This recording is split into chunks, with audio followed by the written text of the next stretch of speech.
Ya, kalau mereka rasa anda telah menyusahkan mereka. Contoh, anda badan besar. Anda telah menyusahkan mereka untuk mereka nak cekau kau kan. Siap kau. Memang masa itulah dia tibai hang. Yang worst scenario tu man, dia bagi apa tu injection air putih. 2 orang tu jadi gelabah sampai masuk kontena. Oh, dia inject me here. Lepas tu tengok injection memang ada kesan dia inject. Tak tahu, tak jadi apa-apa. Dia bagi psikologi. Dia injection mungkin air garam. Air laut dia. Kita cuma bertahan je lah, harapkan perjalanan daripada kapal nak ke kemah tu pendek. So memang rasa pendek je lah, tak jauh sangat. So masuk kemah yang pertama, yang dekat situ yang kita kena belasah ramai-ramai lah. Okay, macam saya ingat dalam kepala, oh tak apa, sini saya tak terfikir pun nak kena belasah masa tu. Sebab dia suruh saya berdiri, saya ingat dia nak buat body check. So kita memang dalam keadaan memang tak bersedia langsung. So kita pun okey, angkat tangan macam tu, berdiri untuk dia nak check. Tiba-tiba dia kata, okey, open your leg. Saya buka sikit, dia tendang lagi bagi kangkang besar. Lepas tu bila kangkang besar tu dia tendang saya punya pelipat belakang lutut kanan ni. Jadi kita macam terlutut. Saya terlutut tu, dia terus pijak, dia lock. Dia lock tu, okay, yang belah kanan ni yang bagi dulu. Saya kena tumbuk dulu yang pertama tu, tangan.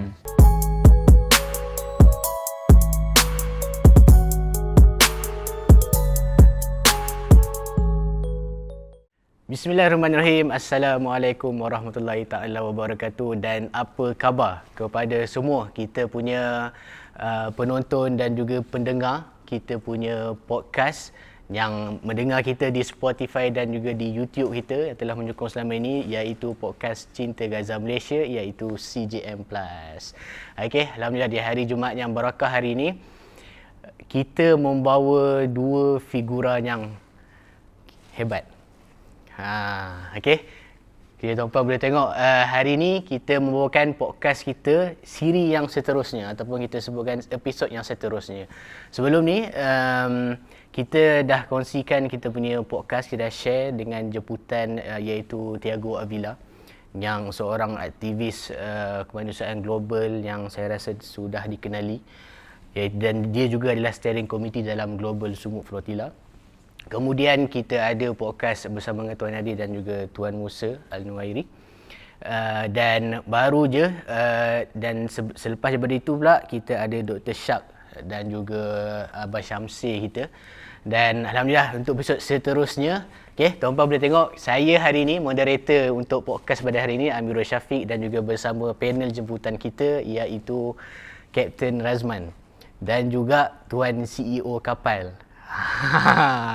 Atau nama sebenarnya Al-Ahmad Shah. Okey. Assalamualaikum. Assalamualaikum tuan-tuan, dan selamat datang untuk podcast kita hari ini. Okey. Tujuan kita punya podcast hari ini, okey, kita katakan kita sebutkan sebagai Sumut on Camera CJM Plus. Kita nak dapatkan cerita-cerita yang orang tak tahu, mungkin ada orang tak tahu, apalagi cerita di sebalik sebuah misi Global Sumut Flotilla 2.0 pada kali ini. Sebelum tu kita tanya khabar dulu. Apa khabar Kapten Razman?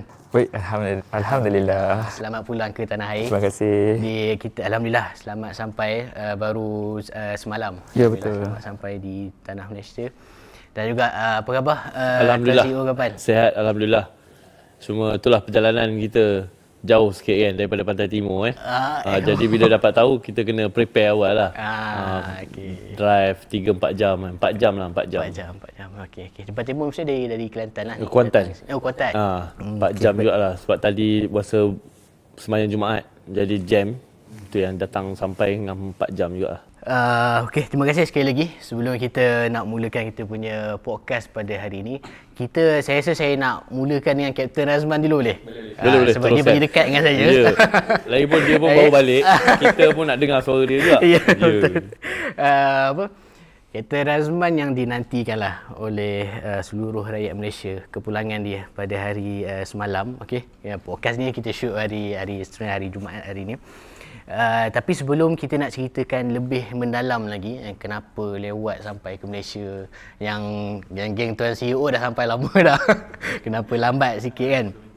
Kita nak minta Kapten Razman share sikit latar belakang sebelum ni pekerjaan ni apa, sebelum join Global Sumut Flotilla 2.0 kali ni. Silakan Kapten. Okey, assalamualaikum warahmatullahi wabarakatuh. Okey, nama saya Razman. latar belakang saya sebenarnya saya adalah bekas atlet negeri dan juga negara. So saya terlibat ataupun orang kata terlibat secara aktif dalam sukan pelayaran ni sejak saya berumur 12 tahun. So bila saya dah start daripada 12 tahun, so 13 tahun saya dapat wakil negeri, dan pada umur dalam 16 tahun saya dapat tawaran untuk pasukan negara. So saya ada menyertai beberapa pertandingan di dalam dan juga luar negara lah yang diiktiraf dan juga yang bertaraf dunia, pertandingan taraf dunia. So saya aktif terlibat sehingga saya berumur saya rasa sampai tahun 2012, dan selepas saya 2012 saya fokus pada saya punya pembelajaran, iaitu saya melanjutkan pelajaran saya dekat Universiti Putra Malaysia, dan saya graduate dalam tahun 2013. So selepas 2013 saya fokus pada kerjaya dan juga membina keluarga lah pada waktu tu.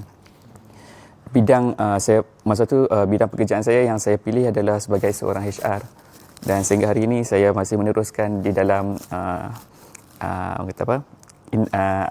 industri sebagai seorang HR lah. 12 tahun tu aku main guli lagi.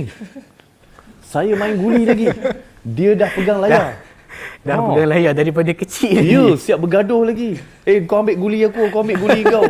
Saya ingat lagi 12 tahun. Hang dah masuk. Kira hang power ke, Pak? Guli kita main juga part time. Okey. Tadi 12 tahun, sejak 12 tahun sampai last 2012. 2012. Okey, maksudnya dah ada pengalaman dah pelayaran ni kan. Tapi ada beza tak pelayaran yang dulu, maksudnya yang bertanding lah kan, dengan misi JSF ni? Okey, dia kalau kata daripada pengalaman saya dan pandangan saya, kalau kata daripada sudut taktikal dan teknikal dia, tak ada beza sangat. Cumanya daripada strategi mungkin berbeza, sebab bila dunia pelayaran yang saya ceburi sebelum ni, dia lebih kepada performance punya macam pertandingan. Laju.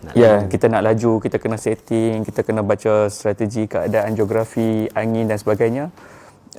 Dia agak berlainan. Tapi bila untuk dalam Global Sumut Flotilla, dia lebih kepada misi kemanusiaan, yang mana kita tak perlukan rushing, kita kena perlu ikut arahan daripada motherboard.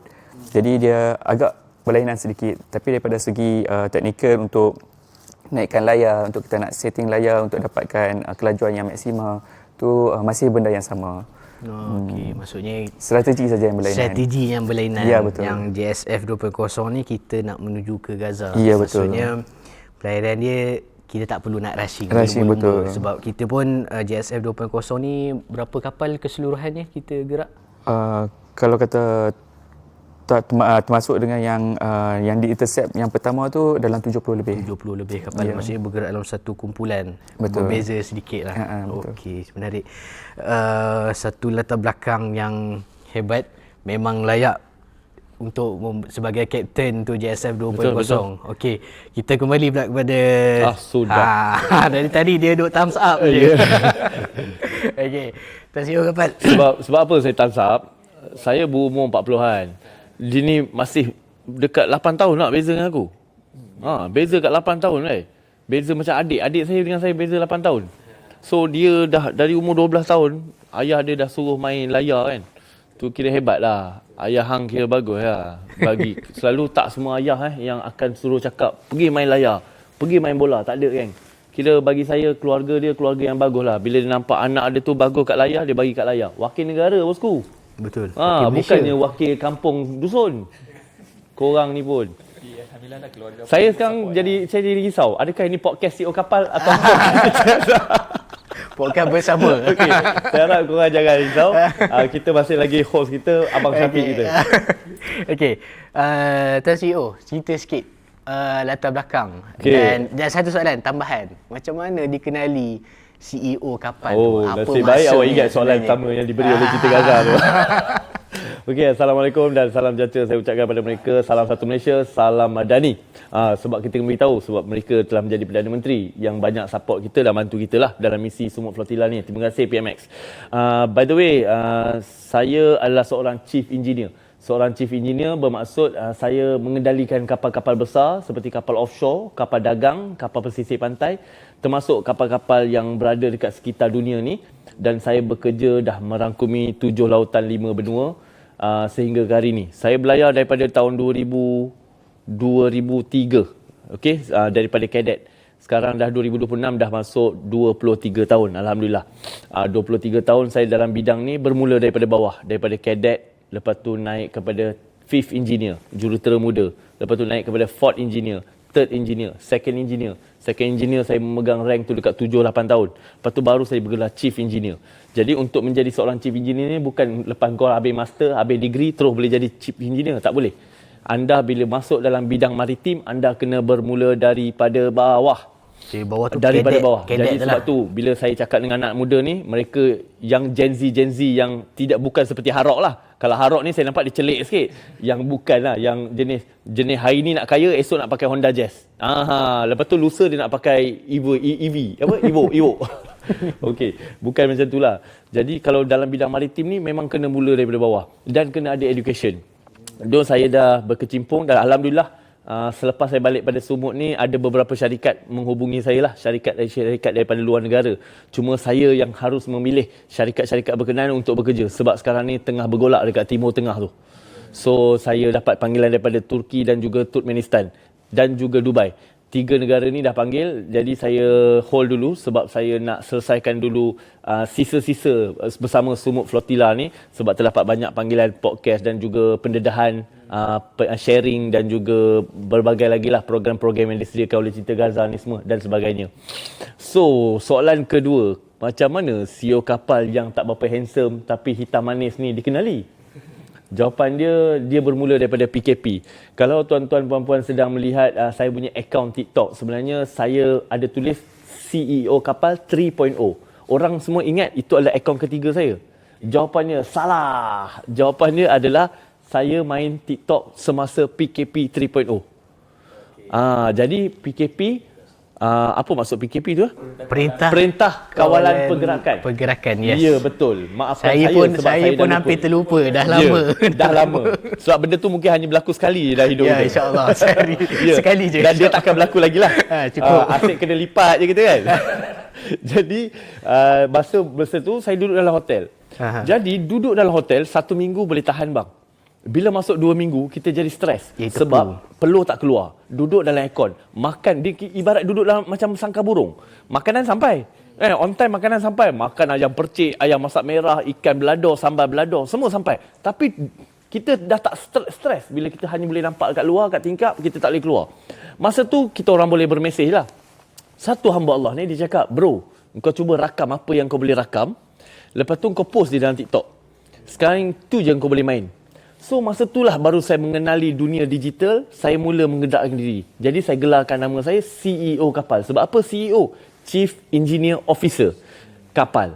Jadi orang mungkin tak tanya, orang nak tahu ini CEO ni ikut CEO Batu, ikut CEO Mesin Rumput, CEO Mikari. Apa seorang lagi tu CEO apa seorang tu, ada Abang Wan tu. Dia nurse tu. Baru-baru ni dia CEO apa entah. So, itu maksud dia. Jadi, CEO kapal ni tercipta semasa PKP 3.0 di mana saya menceritakan tentang kredibiliti macam mana nak bekerja atas kapal. Apa itu kerja kapal? Siapa yang boleh kerja kapal? Dan macam mana nak kerja atas kapal? Dan apa pula orang-orang kapal ni buat? Dan apa pula kapal-kapal ni buat? Dan macam mana mereka nak masuk dalam bidang ni untuk mendapat gaji yang bagus, gaji yang lumayan untuk mengubah hidup korang. Bila cakap bab gaji ni, ramailah saya mendapat follower nak tahu cerita lebih dan apa aktiviti-aktiviti yang berlaku ke atas kapal. Jadi secara tak langsung saya meluaskan dalam bidang pendidikan. Bila saya cerita pasal pendidikan, baru sikit. Sebab orang kita ni, mungkin dalam 50% saja yang akan habis SPM akan terus sama belajar. 50% lagi mungkin tidaklah. Mereka nak terus bekerja atas faktor kekangan keluarga dan sebagainya. Tetapi saya cuma nak bagi tahu, education is very important for your future career. Itu saja. Jadi itulah sebab saya sampai hari ini Alhamdulillah masih lagi relevan untuk menceritakan dan memberi semangat, inspirasi, motivasi kepada anak-anak muda berkenaan dengan industri perkapalan dan maritim lah. Sebab zaman dulu bang, saya nak cerita, saya nak tambah sikit bang. Bila saya 4th engineer atau 5th engineer, kalau saya cakap sesuatu, orang mungkin tak nak dengar. Sebab siapa budak ni? Tak payah dengar lah, kau pergi cari orang-orang yang bagus. Tapi saya sekarang ni ada 3 diploma, 2 degree dan 1 master. Saya rasa layak untuk saya bagi motivasi pada anak muda untuk bagi diorang inspirasi untuk bekerja dalam bidang industri maritim ni. Kira sekarang masih lagi bertugas? Ya, saya masih lagi bertugas. Tu tadi saya cakap kan, saya dah dapat tawaran, cuma saya kena pilih lah untuk jaga safety dan security saya. Sebab sekarang mereka sedang baling bom. Saya ada sahabat juga, Abang Irfan Khairi. Dia selalu bagi update dekat Dubai tu, di mana diorang pun bom sana, bom sini. Jadi benda tu kena ambil kira juga tuan. Betul. Untuk keselamatan kita Ya. juga. Okey. Latar belakang dua-dua panel kita hari ni kita dah tahu dah. Kapten Razman dengan pengalaman pelayaran selaku atlet dan juga Tuan CEO kapal selaku orang yang tidak asing lagi berkenaan dengan engineering kapal. Tapi kita nak tahu macam mana boleh terlibat ni dalam JSF ni. Macam mana Kita bagi Tuan Razman cakap dulu lah. Kapten boleh. kita Silakan. yang sedang tulang kita rusuk. nak tahu crack. cerita juga. Macam mana dari tiba-tiba dapat join misi JSF 2.0 kali ni. Okey, sebenarnya niat tu dah terdetik daripada misi Sumut 1.0. Oh, okey. Waktu tu saya tengok daripada dia punya CCTV kamera. Jadi masa tu saya agak macam tertekan sikit sebab saya tengok masa tu macam kurang angin ataupun bila mana ada angin tu dia punya setting layar tu macam tak betul bagi saya. Nampak macam tak betul. 1.0 tahun lepas. Okey. So nampak macam bot ni patutnya boleh pergi lagi laju, kenapa pergi perlahan kan. Yang tu daripada segi pandangan pertama yang kita tengok, tapi kita tak nampak strategi lain yang contoh kena ikut arahan daripada motherboard dan sebagainya lah. So daripada tu saya dah terdetik. Mungkin masa tu Allah pandang kot saya punya niat tu. Jadi bila adanya Sumut 2.0 ni ada buka untuk peluang dia mencari kapten dan juga kru. So saya kata kena dengan pengalaman saya ni. Jadi kena cubalah kan. Kalau kira daripada peratusan dan juga daripada pengalaman yang saya ada tu mungkin tinggi untuk nak dapat. Sebab memang dia nak cari kapten ataupun kru. So dua-dua saya boleh jadi. Saya tak ada masalah. So saya cuba apply. Mula-mula tak dapat. Saya memang tak dapat. Saya apply dulu. Lepas tu Kapten Hazwan apply. Saya bagi dia link. So dia apply. Tunggu dalam beberapa minggu tu dia dapat untuk interview dengan JSF. Saya tak dapat. Dia tanya saya dapat tak? Saya kata tak dapat. So saya ingat bukan rezeki saya lah untuk dapat untuk pergi pada waktu tu. Lepas tu Kapten Hazwan dalam selang beberapa bulan tu, dalam bulan 1 kalau tak silap saya, bulan 3, hujung bulan 3 macam tu, dekat-dekat hujung bulan 3, dia mesej saya directly. Dia tanya, Razman, masih berminat nak pergi lagi tak misi Sumut ni? Dia tengah cari kapten lagi dengan kru. Dia orang kekurangan orang. So saya kata boleh lah, why not, nak cuba kan. So dia bagi saya contact number orang JSF tu. Saya message dia. Terus malam tu on the spot interview. Dapat interview. Alhamdulillah. So rezeki tu Allah lorongkan melalui kawan, seorang sahabat lah daripada Kapten Hazwan tu. Bila dah dapat interview tu, Alhamdulillah semua berjalan dengan lancar apa semua. Dia orang proses apa semua. Dan dia orang dah minta saya fill up satu form. Saya bagi tahu ini kali ketiga saya fill up form untuk permohonan tu lah. Sebab dia tak jumpa saya dengan permohonan dalam tu. Okay. Saya kata ni kali ketiga saya isi ni. Lepas tu dia gelak-gelak, dia check balik mesej saya punya permohonan tu. Dia kata okey jumpa. Ada. Kira dah lorong-lorong lah ni. Lorong, 3 lorong ni. Allah pemudahkan. Betul. So daripada situ dia proses apa semua dan dia pass saya punya kes kepada Sumut Nusantara lah untuk proses yang seterusnya, documentation, vetting dan sebagainya saya rasa. So bila dah dapat ke Sumut Nusantara, selepas tu Sumut Nusantara dah proses dan pass balik kepada JSF. Yang JSF maklum kepada saya, okey, Sumut Nusantara dah setuju dan approve lah untuk terima saya sebagai peserta untuk misi kali ni. So yang itulah bagaimana terdetiknya saya untuk join misi yang kali ni. Saya suka ceritanya sebab usaha kita nampak Kapten Razman punya usaha nak join misi tu, walaupun kita tahulah di reject ataupun tak perasan application tu ke apa, tapi ya dengan pertolongan sahabat baik pun teruskan usaha dah alhamdulillah dapat walaupun kita tak tahu itu adalah lorong-lorong taman ataupun lorong-lorong dekat belakang pasar. Belakang pasar lorong dia lain sikit. Dia jual barang-barang seluduk. Jadi ataupun lorong taman. Okey. Tapi masa tak dapat tu kita positif lah, mungkin Allah belum rezekikan lagi sebab dah memang hujung-hujung dah. Jadi kita tak apalah, kawan dapat pergi pun tak apa, kita support je mana yang boleh. Tiba-tiba bila dia bagi tu kita pula dapat. So kata tak apalah, kita mungkin Allah nak kita pergi bersama. Okay, the moment dapat tahu diterima masuk tu, macam mana reaction family Captain Razman sendiri? Mula-mula masa saya terima tu, saya tak maklumkan dekat family lagi sebab kita pun tak tahu kata dapat tak dapat kan. So bila dapat tu kita jadi macam alamak, macam mana aku nak bagi tahu family pula ni. Sebab Hazwan bagi tahu dia dengan family dia ada juga masalah yang sama serupa jugalah. Saya duk takut kata saya akan hadapi masalah yang sama juga ni. Sebab dia dengan family dia, dengan wife dia dekat seminggu juga tak bercakap. So saya kata mungkin saya sama ada seminggu ataupun lebih. So the moment saya maklumkan dekat wife saya tu, saya hadapi benda yang sama juga. Tapi Alhamdulillah Allah pendekkan jangka tu. Dalam 2-3 hari je saya kira tak bercakap sangatlah dengan wife tu. Dan dalam masa 2-3 hari ni saya ambil peluang ni untuk pujuk lah. Untuk pujuk dia, saya yakinkan dia mungkin ada hikmah kenapa Allah pilih dan Allah bagi join misi ni. Sebab apa yang saya nampak, pengalaman saya daripada saya bekerja sampai saya join misi ni, memang Allah dah atur cantik dah. Sebab saya bekerja macam biasa, tiba-tiba tahun lepas dalam bulan 9 company maklumkan company nak tutup. So tarikh terakhir company akan tutup adalah 31 bulan 3. So saya terbang 4 hari bulan 3. Memang nampak Allah dah atur cantik dah. So dia kata okey, tak apa, mungkin kau kerja setakat ni, lepas tu kau pergi misi, kau boleh fokus misi tanpa risau pasal pekerjaan apa semua. Lepas tu nanti balik mungkin kau cari kerja lain. So saya nampak Allah atur macam tu cantik lah. Dia kata kita ni sebenarnya hilang kerja lah. Hilang kerja. Cantik lah. Sebenarnya kita join semua ni dah hilang kerja. Ini pun hilang kerja juga. Tapi hilang kerja secara berhemah lah.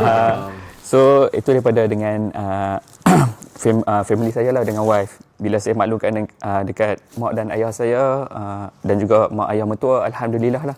Diorang ni lebih sangat positif lah. Cuma bila saya beritahu ayah saya ni, dia diam sikit. Lepas tu mak saya dia agak risau sikit. Tapi biasalah kita maklumkan mak kan, mana tak risaukan anak. Kita cuba pujuk lah. Pujuk, kita bagi nampak apa yang baik untuk misi ni. Dan Alhamdulillah, masa tu juga dia orang kata kita apalah kalau nak pergi tu pergi, tapi sebab kita dah plan semua kan, anak-anak, wife, sepanjang kita nak tinggal ni apa nak kita nak buat. So dia orang okeylah, dia orang support. Ya, betul. Sebab kita tahu satu misi risiko yang sangat besar dan amat penting untuk kita keluarga mengetahui semua, dan yang paling penting akhirnya sokongan daripada family tu ada. Okey. Tuan CEO, macam mana pula saya masa tu bila dia cakap dia punya lorong-lorong, saya punya highway Allah buka. Ya, highway Lebuh Raya Pantai Timur. memang besarlah Terus peluang dia dia. buka. Sebab masa tu saya dah apply, tapi tak ada respon. Lepas tu dah 2 minggu. Jadi saya punya hati cakap, kalau tak ada respon sampai hujung bulan 3, saya akan naik kapal ke Dubai. Sebab saya masa tu dah dapat panggilan. Saya dapat panggilan, tapi saya kata, okay sir, I will be ready end of this March. Selepas habis Ramadan. Lepas habis Ramadan, raya. Bagi saya raya puas hati lah. Lepas tu barulah saya ingat nak naik kapal balik. Allah Maha Pengasihan ni memang dia dah aturkan saya, tuan. Dia dah aturkan saya untuk pergi ke misi ni sebab apa tau? Saya kena mengajar budak-budak Sumut Flotilla pada hari the next week. Saya dapat panggilan, CEO, boleh tak engkau mengajar basic safety training untuk budak-budak Sumut ni? Saya kata budak-budak Sumut? Budak-budak ni budak-budak Sumut. Engkau boleh handle tak? Saya kata tak ada masalah. Saya mati-mati ingat budak-budak baru. Bukan yang lama. Jadi saya kata okey, datang je kita ajarlah benda yang patut tahu. Sebab masa saya tengok Sumut 1.0, saya tercabar weh. Saya tercabar. Aku tengok Ustaz Mat kecil. Siapa pilih dia ni? Macam mana dia boleh wakil Malaysia? Tapi dia ada semangat yang kuat. Kan? Semangat dia tu yang saya nak cakap. Bukan pasal fizikal dia. Fizikal dia faktor yang telah merencatkan macam orang Malaysia tak ada orang dah ke? Macam tu. Tapi semangat dia. Dan pada masa tu tak ramai orang tahu pasal Sumut, tuan-tuan. Dan saya tercabar. Saya kata, kau ni tenaga, kuat, ada duit, perkasa, handsome dan hitam segak bergaya. Kau tak boleh pergi ke? Saya terasa, saya tercabar. Jadi, masa saya mengajar tu, sekali saya tengok dalam kelas saya, Zizi Kirana, Heliza Helmi, Ardel. Ardel ni saya tak kenal lah. Sampai hari ni saya tak tahu Ardel tu pelakon. Saya ingat dia tu aktivis je. Okay. Sebab isteri saya cakap, dia tu pelakon lah. Memang saya tak tahu dia pelakon. Lepas tu saya tengok belakang ni semua, Ustaz Mat kecil. 1 minggu saya bersama dia, sekali saya tak tahu Musa ni adalah bos. Musa Noair, musibat ni. Saya tak tahu dia ni adalah bos.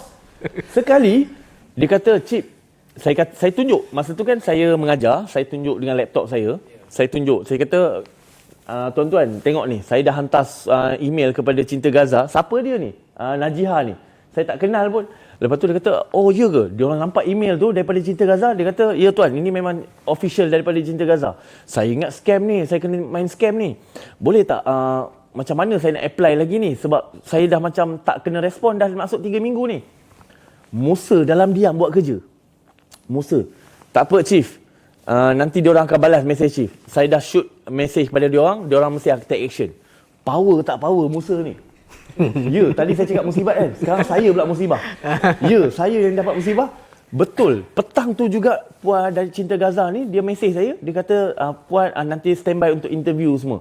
So, kita, weh, power betul. Rupanya anak murid saya ni yang tarik saya. Itu sebab tu saya cakap highway.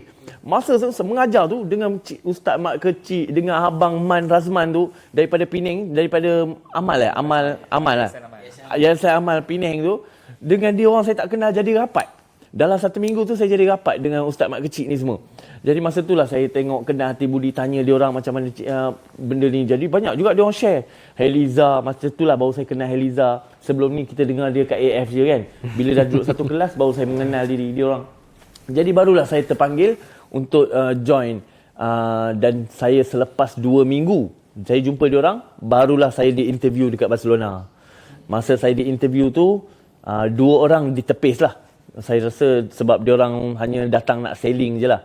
Dia datang, dia kata I love selling. Orang Turki rasanya. Dan bahasa Inggeris pun out lah. 2 orang kena tak diambil. Masa tu saya dah ada dah. Saya takut saya tak dapat. Dan saya tercabar sebab tak ada satu pun masa 1.0 tu ada credibility berkenaan dengan maritim. Sebab apa tuan-tuan? Saya tanya masa dalam kelas tu, korang ni semua sumut 1.0 kan? Saya nak tanya satu soalan boleh tak? Apa itu port, apa itu starboard? Semua tengok kiri kanan. Heliza je. Dia cepat-cepat mesej. Dia cepat-cepat. Oh cikgu, saya tahu. Port kiri, starboard kanan. Nampaknya korang ni boleh sampai ke Laut Mediterranean tanpa tahu basic. Aku cakap dengan itu. Nampak sangat lemah kat sini.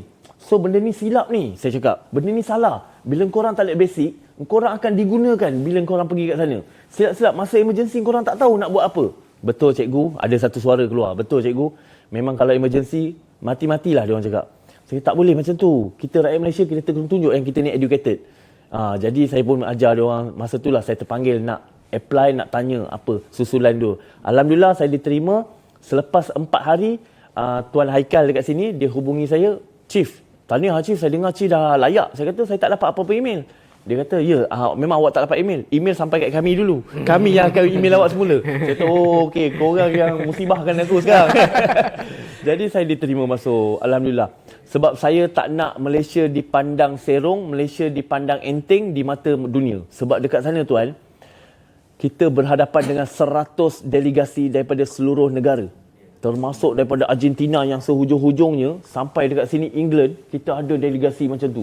Jadi bila saya berkecamuk dengan mereka, jadi macam mana saya nak cover? Razman slack, saya kena cover dia. Saya slack, orang anak Hazwan cover. Macam mana? Jadi sebab itulah saya join diorang ni. Tapi sayangnya tuan, semasa saya terbang ke flight 1 April tu, saya delegasi yang pertama. Saya jatuh sakit. Itu menunjukkan Allah tak bagi saya cakap banyak-banyak dekat sana. Selama 14 hari saya duduk sana, saya tak bersuara. Boleh tanya Razman sebab dia datang lawat saya masa hari keempat tu. Hari yang pertama sampai tu terus lawat kepada dia. Memang saya tak bangun lah. Kalau saya demam ni, memang saya nampak dia macam pendekar orang hitam. Tapi kalau saya demam jadi kucing kan. Ya, saya tak dapat bangun sampai dia orang ni gelakkan saya. Dia kata apalah demam pun nak macam ni. Sebab saya tak boleh. Maghrib je demam. So itulah perjalanan macam mana saya terpilih kerana Allah hantar tim-tim Sumuk 1.0 support saya daripada belakang kan. Terima kasih pada Sumuk Flotilla 1.0 punya participant lah. Terutama yang Ustaz Mat Kecil lah. I love you Ustaz Mat Kecil. Kat sini kita nampak macam mana Tuan CEO katakan tadi, pada awal tadi, education tu penting. So memang betul. Sebab Tuan CEO ada kongsikan ilmu berkenaan sebab yang 1.0 ini ilmu berkapalan untuk menjadi kru untuk next mission 2.0 ni. Okey. Kita dah cerita latar belakang, sekarang ni kita nak masuk into the mission. Alright. Kapten Razman dulu. Selaku seorang kapten, kita tahu misi ni memang banyak sangat risiko. Tapi dari kita panggil POV seorang kapten kan, macam mana untuk menilai risiko sewaktu pelayaran tu? Sama ada dari segi cuaca ke, ataupun laluan road nak lalu ikut mana, keselamatan dan sebagainya. Dan juga saya tambah daripada perkongsian sebelum ni daripada siapa daripada Farizal. Dia ada kongsikan waktu malam kapal-kapal JSF ni bergerak dalam keadaan minimumkan dia punya cahaya. Adakah itu strategi ataupun SOP yang kena follow? Okay, pertama sekali, the moment kita step into the boat, actually kita dah terdedah dengan risiko. Bukannya waktu kita berlayar. Kali pertama kita jejak kaki dalam kapal, sebenarnya kita dah terdedah dengan risiko. Kita boleh jatuh, boleh tersepak dengan tali dan sebagainya yang boleh membawa kepada kecederaan sebenarnya. So kalau kata daripada pandangan saya untuk pelayaran ni, dia mengambil kira semua faktor daripada segi cuaca, keadaan kru, peralatan. So benda-benda tu yang kena ambil kira sebenarnya untuk daripada segi keselamatan. Apa lagi? Berkenaan dengan cuaca, laluan yang dipilih untuk menuju ke Gaza tu, macam mana penilaian tu dibuat? Okey, untuk laluan yang dipilih tu kita tak ikut laluan kita sendiri. Kita ikut daripada apa yang telah dibincangkan dan juga ditetapkan oleh kita punya fleet coordinator. So diorang yang decide, diorang yang pilih dan diorang yang plot jalan tu. Kita akan ikut apa yang jalan yang telah diplot oleh fleet coordinator ni lah. So fleet coordinator ni selalunya adalah orang-orang GSF sendiri.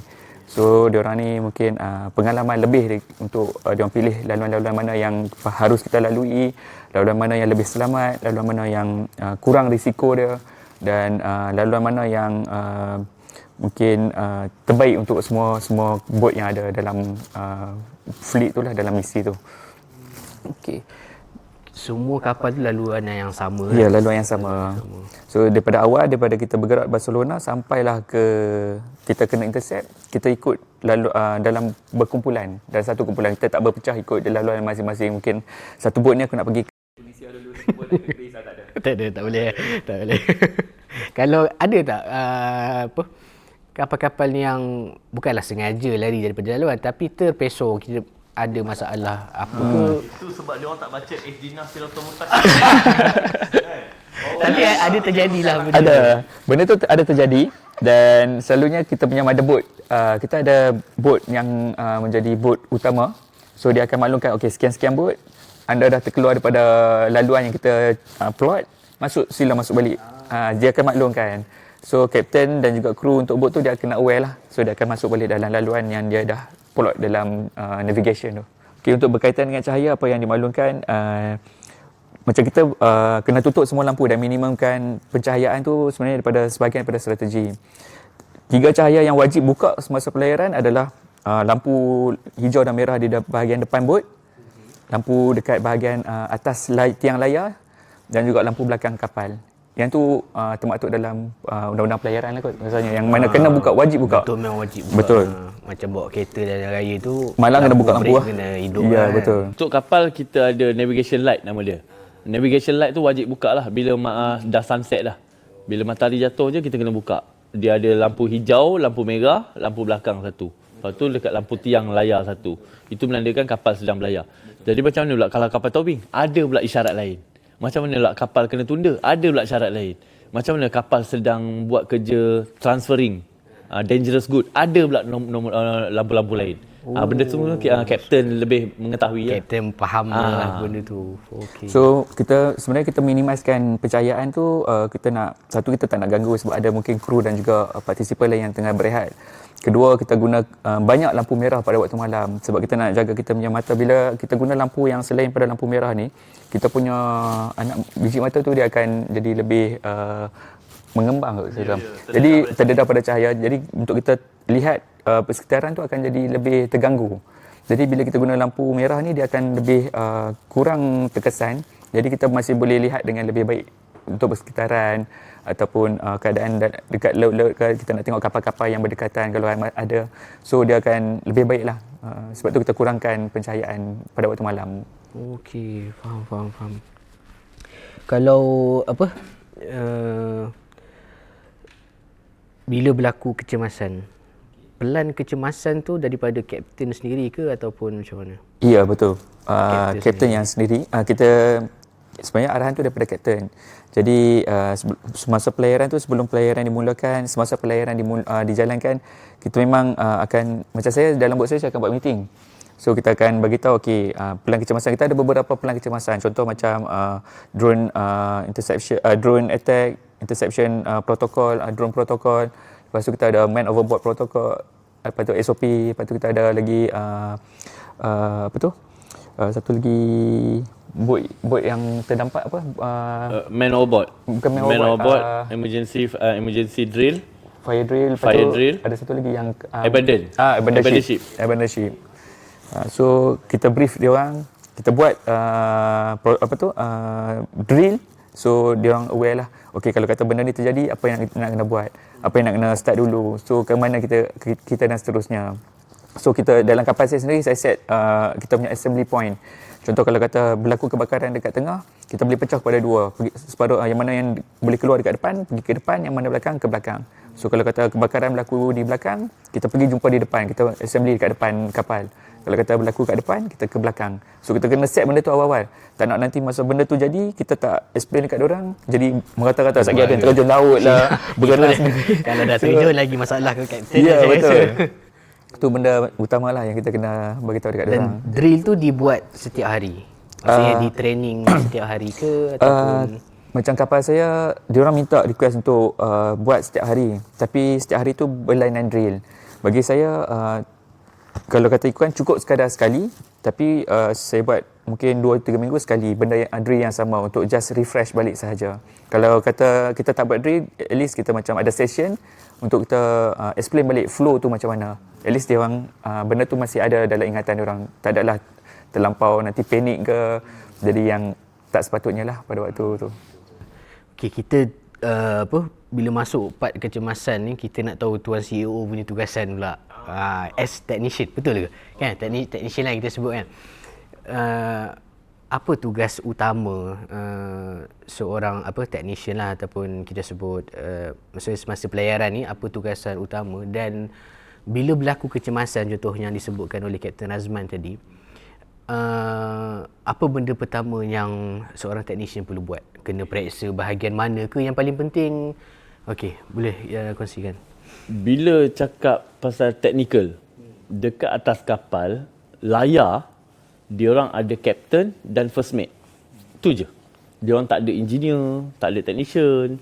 Tapi saya terpilih sebagai engineer dan juga / technician dekat kapal motherboard. Jadi saya terpilih, diberi penghargaan lah kepada rakyat Malaysia. 2 orang terpilih untuk bertugas dekat kapal motherboard. Daripada Barcelona sampai ke Sicily. So memang saya dapat kapal yang besar lah. Mencelanak lah. Memang kerja mencelanak lah. Kerja memang berkicap. Boleh tengok dekat video TikTok saya, itu bukan saya main-main. Memang saya tidur tepi enjin, tuan-tuan. Saya bukan buat-buat video suka-suka tak. Saya tak nak jadi munafik. Saya betul-betul saya bersihkan lantai tu, saya akan tidur sana. Dan saya akan bangun, saya akan pergi. Saya yang buat air, fresh water maker. Daripada air laut, saya akan sulingkan pemeringkatan 2 kali sampai jadi air tawar yang boleh dibasuh-basuh. Saya yang buat betul. Itu technician punya tugas. Saya yang start, stop. Jadi sebenarnya 7 hari tu, walaupun saya mencipta air, 7 hari kami tak mandi, tuan-tuan. 7 hari tu kita orang duduk tak mandi. Saya tak nak jadi, itu saya cakap, saya tak nak menggunakan kelebihan yang saya ada. Kawan saya cakap, boleh je kau mandi kan. Jadi bila berlaku kecemasan, technical part ni, bila cakap pasal abandon ship, tak payah pergi abandon lah. Abandon ni maksud dia, kita kena meninggalkan kapal. Ni kapal, kita kena tinggalkan kapal. Jadi kapal ni sebab apa kena tinggal? Kapal ni dah tak selamat dah. Kapten dia bila dia otak dia cakap, kapal ni dah tak selamat dah, aku nak duduk. Baru kapten akan melaungkan, abandon ship, abandon ship, abandon ship. Barulah semua orang pakai life jacket, terjun seperti yang dalam latihan. Tapi perkataan abandon ship ni adalah perkataan keramat. yang jarang kita akan dengar daripada mulut kapten. Itu adalah perkataan yang disimpan kat kocek, dia zip rapat-rapat, dia kunci dengan padlock. Dia solek. Dia simpan kunci tu atau tu dia telan. Supaya dia tak nak guna perkataan tu. Itu adalah perkataan terakhir. Tetapi kita cerita dulu berkenaan dengan kerosakan kapal. Bila kerosakan kapal selalunya rosak, bukannya rosak layar. Rosak layar pun boleh jadi. Tapi ni saya cakap pasal kapal yang saya naik ni, enjin. Contoh terjadi dekat kapal saya naik Saf-Saf. Whatever happen in the Saf-Saf, remain in the Saf-Saf. Itu kata Tuan Nadir lah. Tapi air laut masuk ke dalam tangki minyak. Persoalan dia, bila kita share benda tu, terus orang komen, ini sabotaj ni, ini sabotaj ni, ini sabotaj. Dengarlah dulu lah Nat, korang tak habis cerita lagi, korang dah cakap sabotaj. Bukan bang, benda tu, kapal tu memang dah berkarat, dah tunggu masa nak bocor bang. Ya ke? Ya, kapal lama lah maksudnya. Buat pengetahuan Tuan Syafiq dan semua yang menonton ni, saya nak bagi tahu kapal Saf-Saf ni dicipta pada 1939. Bermakna dia lagi tua daripada Perang Dunia yang pertama. Saya nak gambarkan begitu tuanya kapal tu. Kapal tu dibuat dekat Belgium dan dibelilah sebagai third hand ataupun 10 hand lah saya rasa. Baru Saf-Saf dia beri nama Saf-Saf. Dan kapal tu memanglah hal dia agak bocor apa semua. Air laut masuk dekat dalam tangki minyak tu. Saya masa pump tu saya nampak, apa sel warna putih je kali ni aku pump ni air ni, minyak ni kan. Tapi dia tak rosak lagi hari tu. Keesokan hari baru dia rosak. Sebab apa? Sebab bila tangki minyak ni, air kat bawah, minyak naik atas. Yeah. Jadi air ni yang buat hal. Jadi air laut ni telah tercemar dan habis semua tangki. Tapi okey, kapal lagi 1 hari nak balik, nak sampai Sicily Island.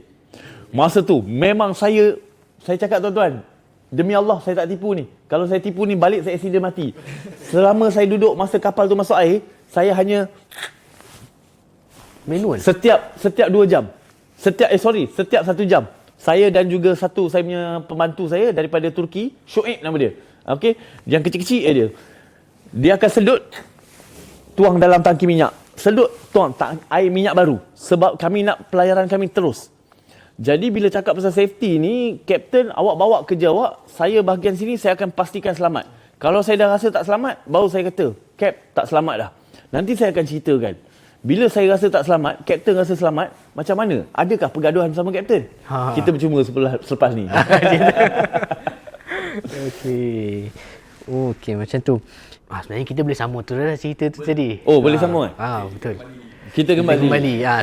Sebab saya memang dah terfikir dah tadi. Saya naik kapal dengan kapten daripada Ireland.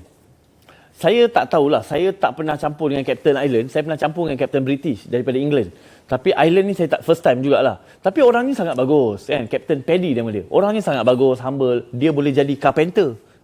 Kalau buat kursi ni, 1 hari dia boleh buat. Tapi tak ada sofa lah. Dia boleh buat rangka ni. Meja kursi ni, dia boleh buat carpenter. Lepas tu cakap pasal piping, dia boleh buat. Electrical, electrical tak boleh lah. Mechanical, tukar minyak, tukar ni semua dia boleh buat.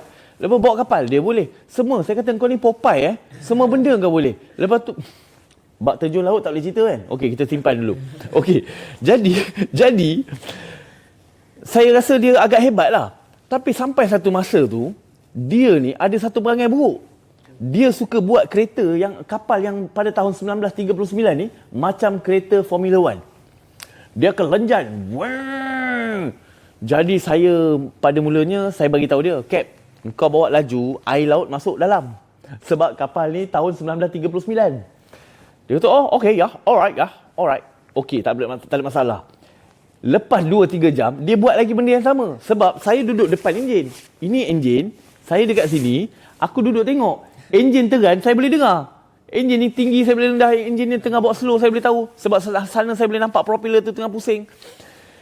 Bila dia bawa tinggi macam tu, air laut nak masuk, jadi bergaduh. Tak adalah bergaduh. Saya kata, Cap, kalau kau bawa macam ni, I ask for quit lah.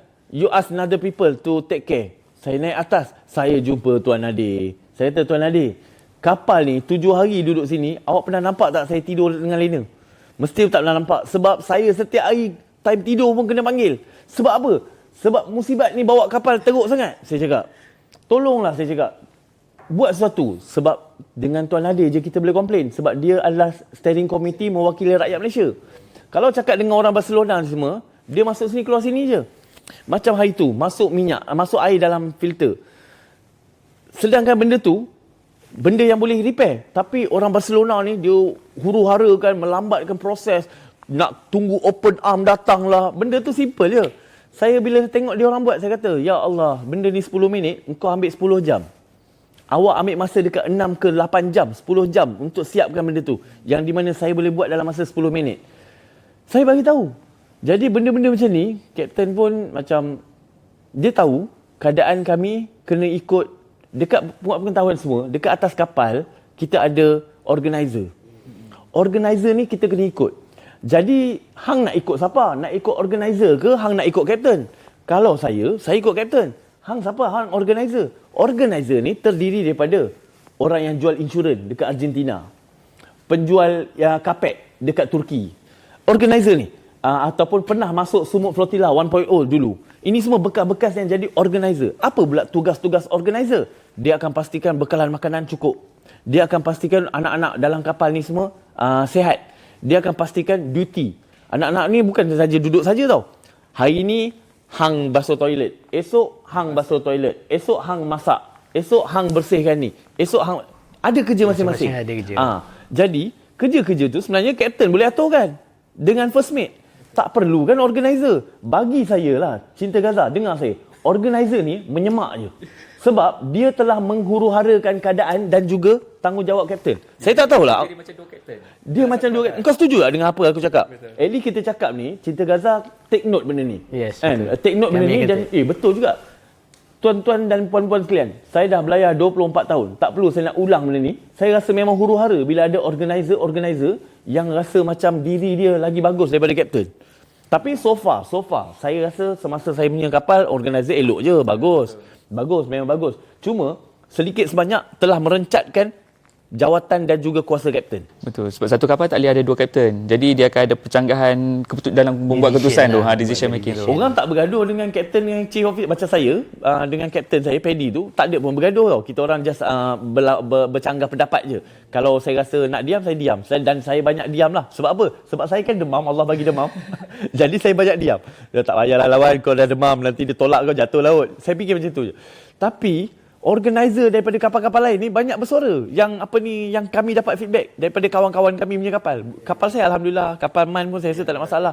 Tapi kapal-kapal lain ni ada lah cakap, organizer tak nak pula, nak vegan. Tak bagi masak daging terus. Tak boleh lah macam tu bang. Kan? Ada. Sampai ada satu hamba Allah ni, dia salah satu peserta kita lah. Dia datang jumpa Tuan Nadir, tolong kick dia organizer tu. Dia nak vegan pula, lepas tu dia ajak bergaduh pula dengan kapten. Tuan Nadir cakap simple je. Kalau kapten ada kuasa, kapten boleh buang organizer tu.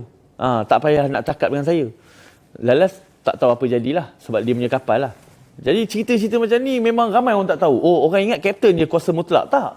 Kapten terikat dengan kuasa organizer pula. Dia dah terkurang kuasa dia tu sebab adanya Ya, jadi kapten ni kerja dia bawa kapal je. Dah jadi macam kru biasa. Betul tak, Man?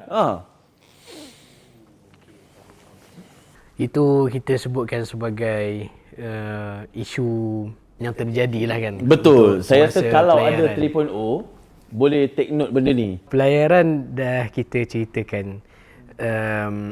Tapi saya soalannya pada sini saya patut tanya pada awal tadi sebenarnya. Mungkin ada kita punya pendengar ataupun penonton kita dalam podcast ni tak tahu sebenarnya Kapten Razman naik kapal apa namanya. Okey, saya naik kapal Azur. Kapal Atau dalam Azur. nama Palestin itu, nama tempat dia nama Saleha. Saleha. So, Daripada Barcelona sampai ke sampai Inception ke kapal yang sama. ya, kapal yang sama. Tak ada berubah. Tak ada kapal. perubahan ya. Selalunya untuk kapten dia tak berubah. Dia akan ubah kru ataupun dia punya general participant saja. Okey, kapten akan kekal lah Ya, dia betul. punya kapal yang dia bawa daripada awal Ya, pelayaran. betul. Macam Tuan CEO Saya kapal pertama saya nama dia Saf-Saf. Saf-Saf.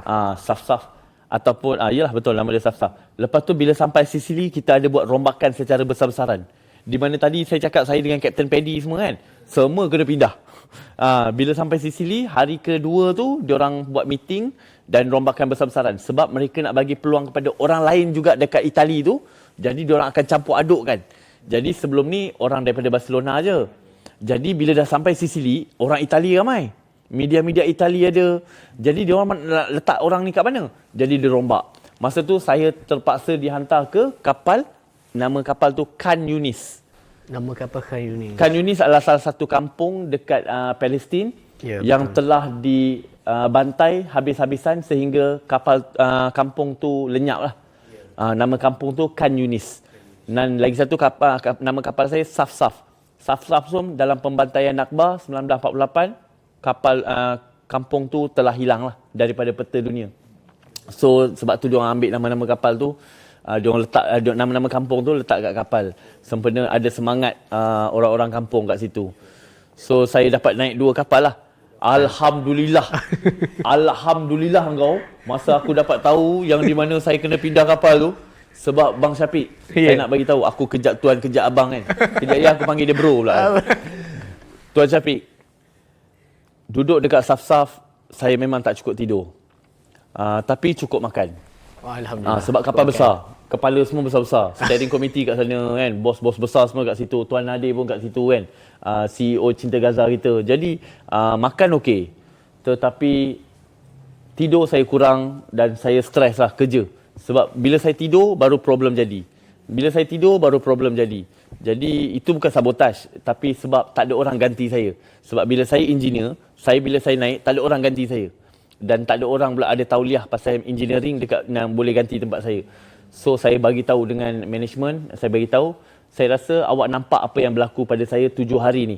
Saya harap kalau saya naik balik Safsaf, ada orang boleh backup. Bila saya 8 jam habis kerja, ada orang tahu pasal enjin, boleh kerja dekat bawah ganti saya.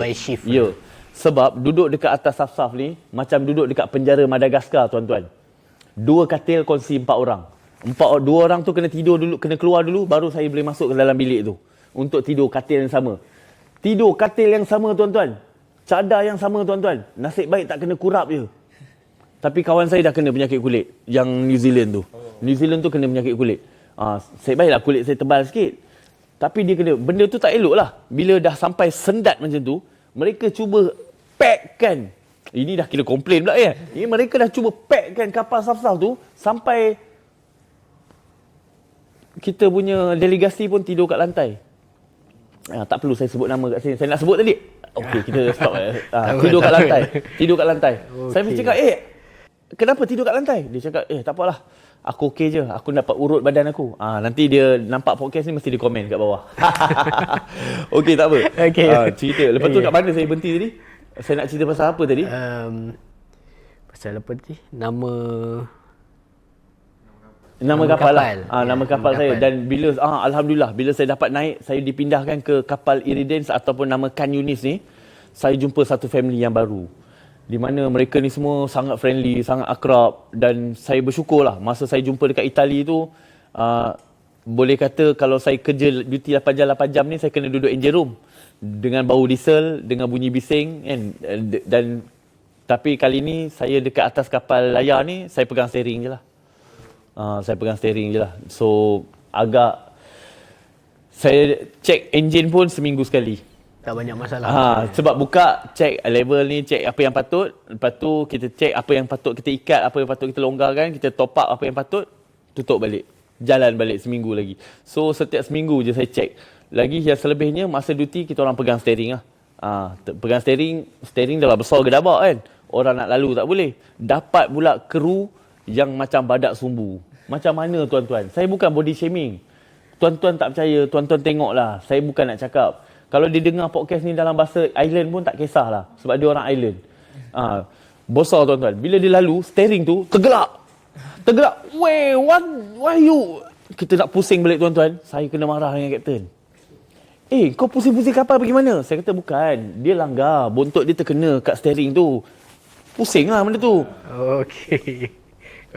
Saya tak tahu macam mana pemilihan mereka tak boleh masuk join ni. Okey, tak apa. Bila menyusahkan orang. Itu kita serahkan pada JSF 3.0. Bukan JSF kita. Ni yang Barcelona. Boleh. Barcelona, you take note about this. Okey. Saya tanya berkenaan kapal tadi, kapal Azur, Azur. Safsaf dan juga Iridance. Iridance. Dan, Saya rasa macam Tuan Syafiq dah biasa dengan nama Iridance. Nampak saya kena intercept itu. Sebab saya bertugas secara remote juga dari sini untuk support bahagian Intercom. Jadi agak Sebab orang familiar. first time dengar perkataan Iridance ni tak gerti. Apa dia Iridance ni? Tapi bila Tuan Syafiq cakap Iridance, dah tahu. Dah biasa. Yang kita nak tekankan sebenarnya, yang mungkin ada yang kita bagi penonton pendengar hari ini, setiap nama kapal yang sebenar kita ataupun di pihak JSF sendiri ada letakkan nama kampung di Palestin ataupun kampung ataupun wilayah lah. Setiap kapal tu ada, sebab tu ada dengar Yunis tadi, ada dengar Safsaf dan banyak lagi nama wilayah-wilayah yang lain. Untuk apa sebenarnya? Untuk kita sebagai simbolik bahawa walaupun kampung ni musnah di Palestin, tapi sebenarnya kampung tu wujud. Dan semangat yang dibawa oleh setiap kapal-kapal inilah untuk kembalikan tanah yang telah dijajah tu. Okey, kita masuk ke part yang intense sikit, yang mungkin ramai nak dengar part ni lah. Lupa saya nak tambah sikit. Kapal Safsaf tu 27 orang ke 29 orang. Tapi kapal Yunis, kapal kedua saya tu hanya 8 orang lah. So jauh beza, 3 kali ganda. So memang sempit lah. Dan toilet hanya dibenarkan untuk buang air kecil saja dan air besar lah. Tak boleh mandi dan basuh baju ataupun sebagainya. Sekian, terima kasih. Situasi di kapal kan, maksudnya setiap kapal berbeza kan. Ada kapal yang besar, ada kapal yang kecil. Ada kapal boleh masak daging. Bila aku tengok kapal Harok boleh buat daging salai. Saya makan vegan bang 55 hari. Tapi RTE punya kot, bukan? Aku tak tahulah. Aku tengok dia duduk panggang selama je. Lepas tu buat video, sakit tu hati aku. Okey. Kita masuk ke interception punya part. Okey. Selaku kapten lah kan, orang yang membawa kapal tu kan.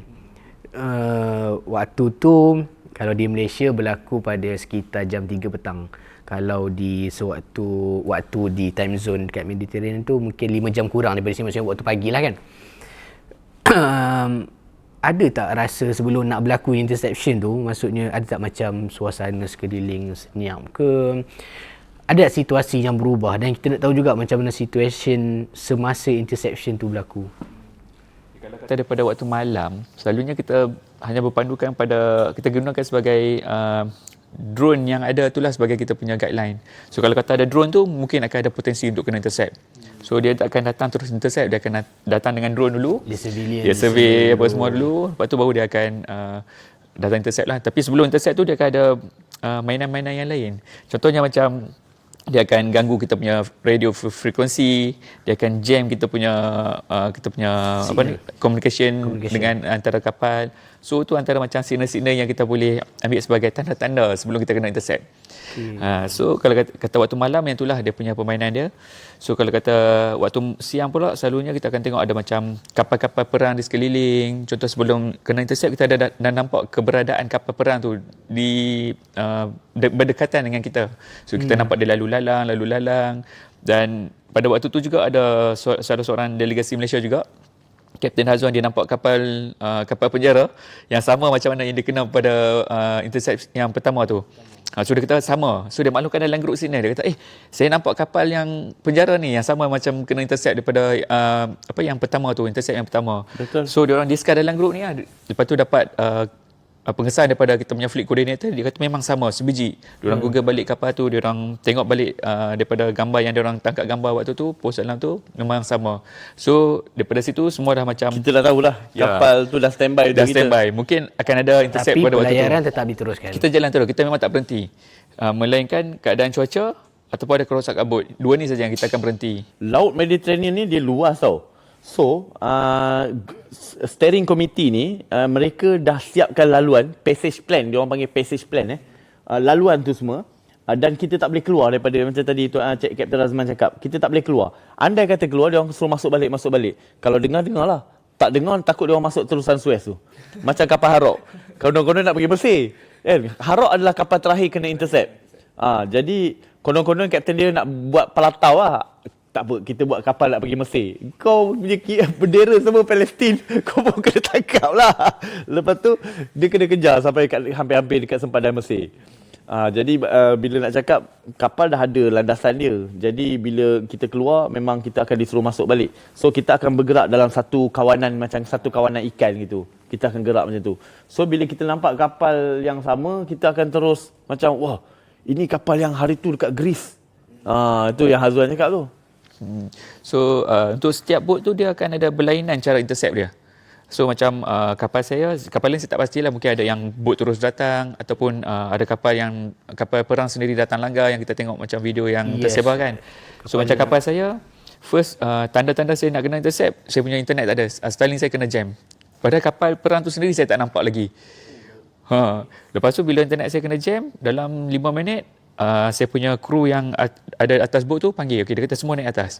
Saya naik atas, tengok belakang ada kapal perang datang, 3 biji raba dinggi yang bot hitam getah tu tengah laju datang ke bot saya. Speedboat lah kan? Speedboat dia tu. Menuju ke kapal saya. So saya kata memang confirm nak kena intercept. Kalau 3 biji tak, sekurang-kurang mesti sebiji datang ke saya. Okay. So yang itulah yang terjadi dan yang saya nampak lah. Okey, tapi waktu tu walaupun situation dia bila nampak kapal speedboat tu datang, kapten sendiri memang masih bergerak lah kan? Masih bergerak, kita tak berhenti. Kita pun masih buka layar, tutup layar. Bila kita nampak ada boat yang datang tu, kita decide untuk tutup lah. So tak nak benda yang lebih teruk ataupun buruk berlaku. Jadi kita tutup, kita guna enjin saja jalan. Bila waktu kita panggil apa, IOF ni naik atas bot, macam mana pula dia punya ni? Okey, sebenarnya sebelum berlakunya intercept tu kita ada intersection protokol.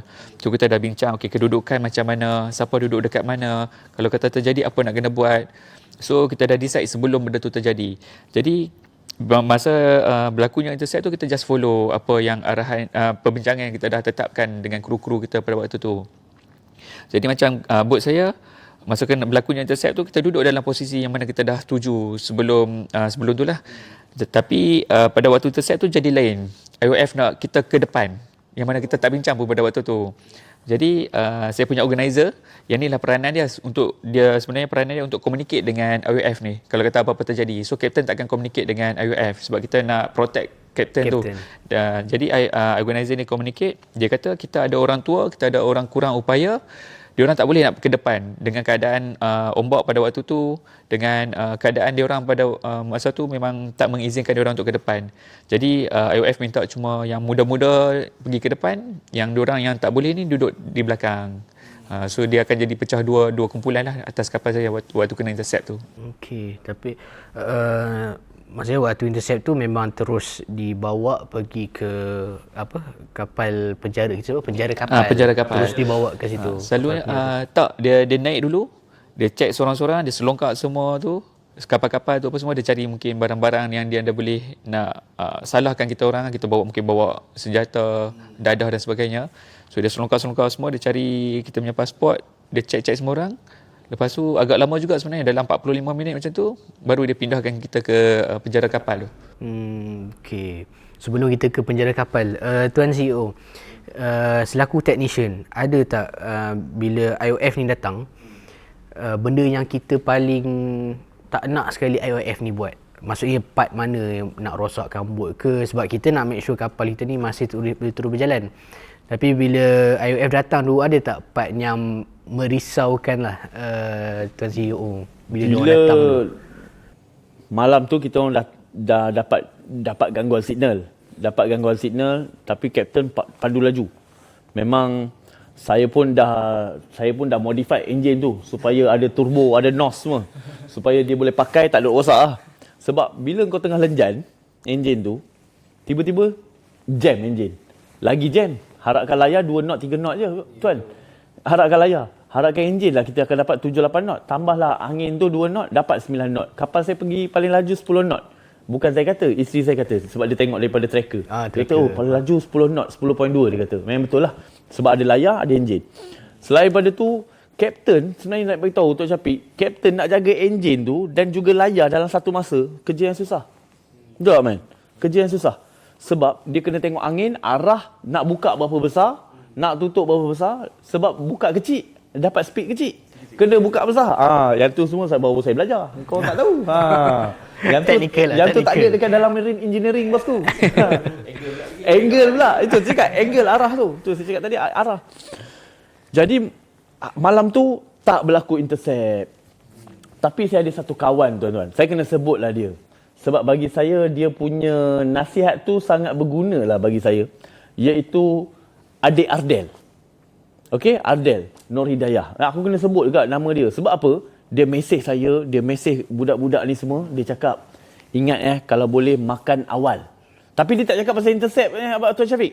Dia kata makan awal. Kalau boleh, makan sebelum matahari jatuh. Saya tak faham lagi apa dia tulis. Berjela tuan-tuan dia tulis. Tapi saya ingat dia tulis kat saya.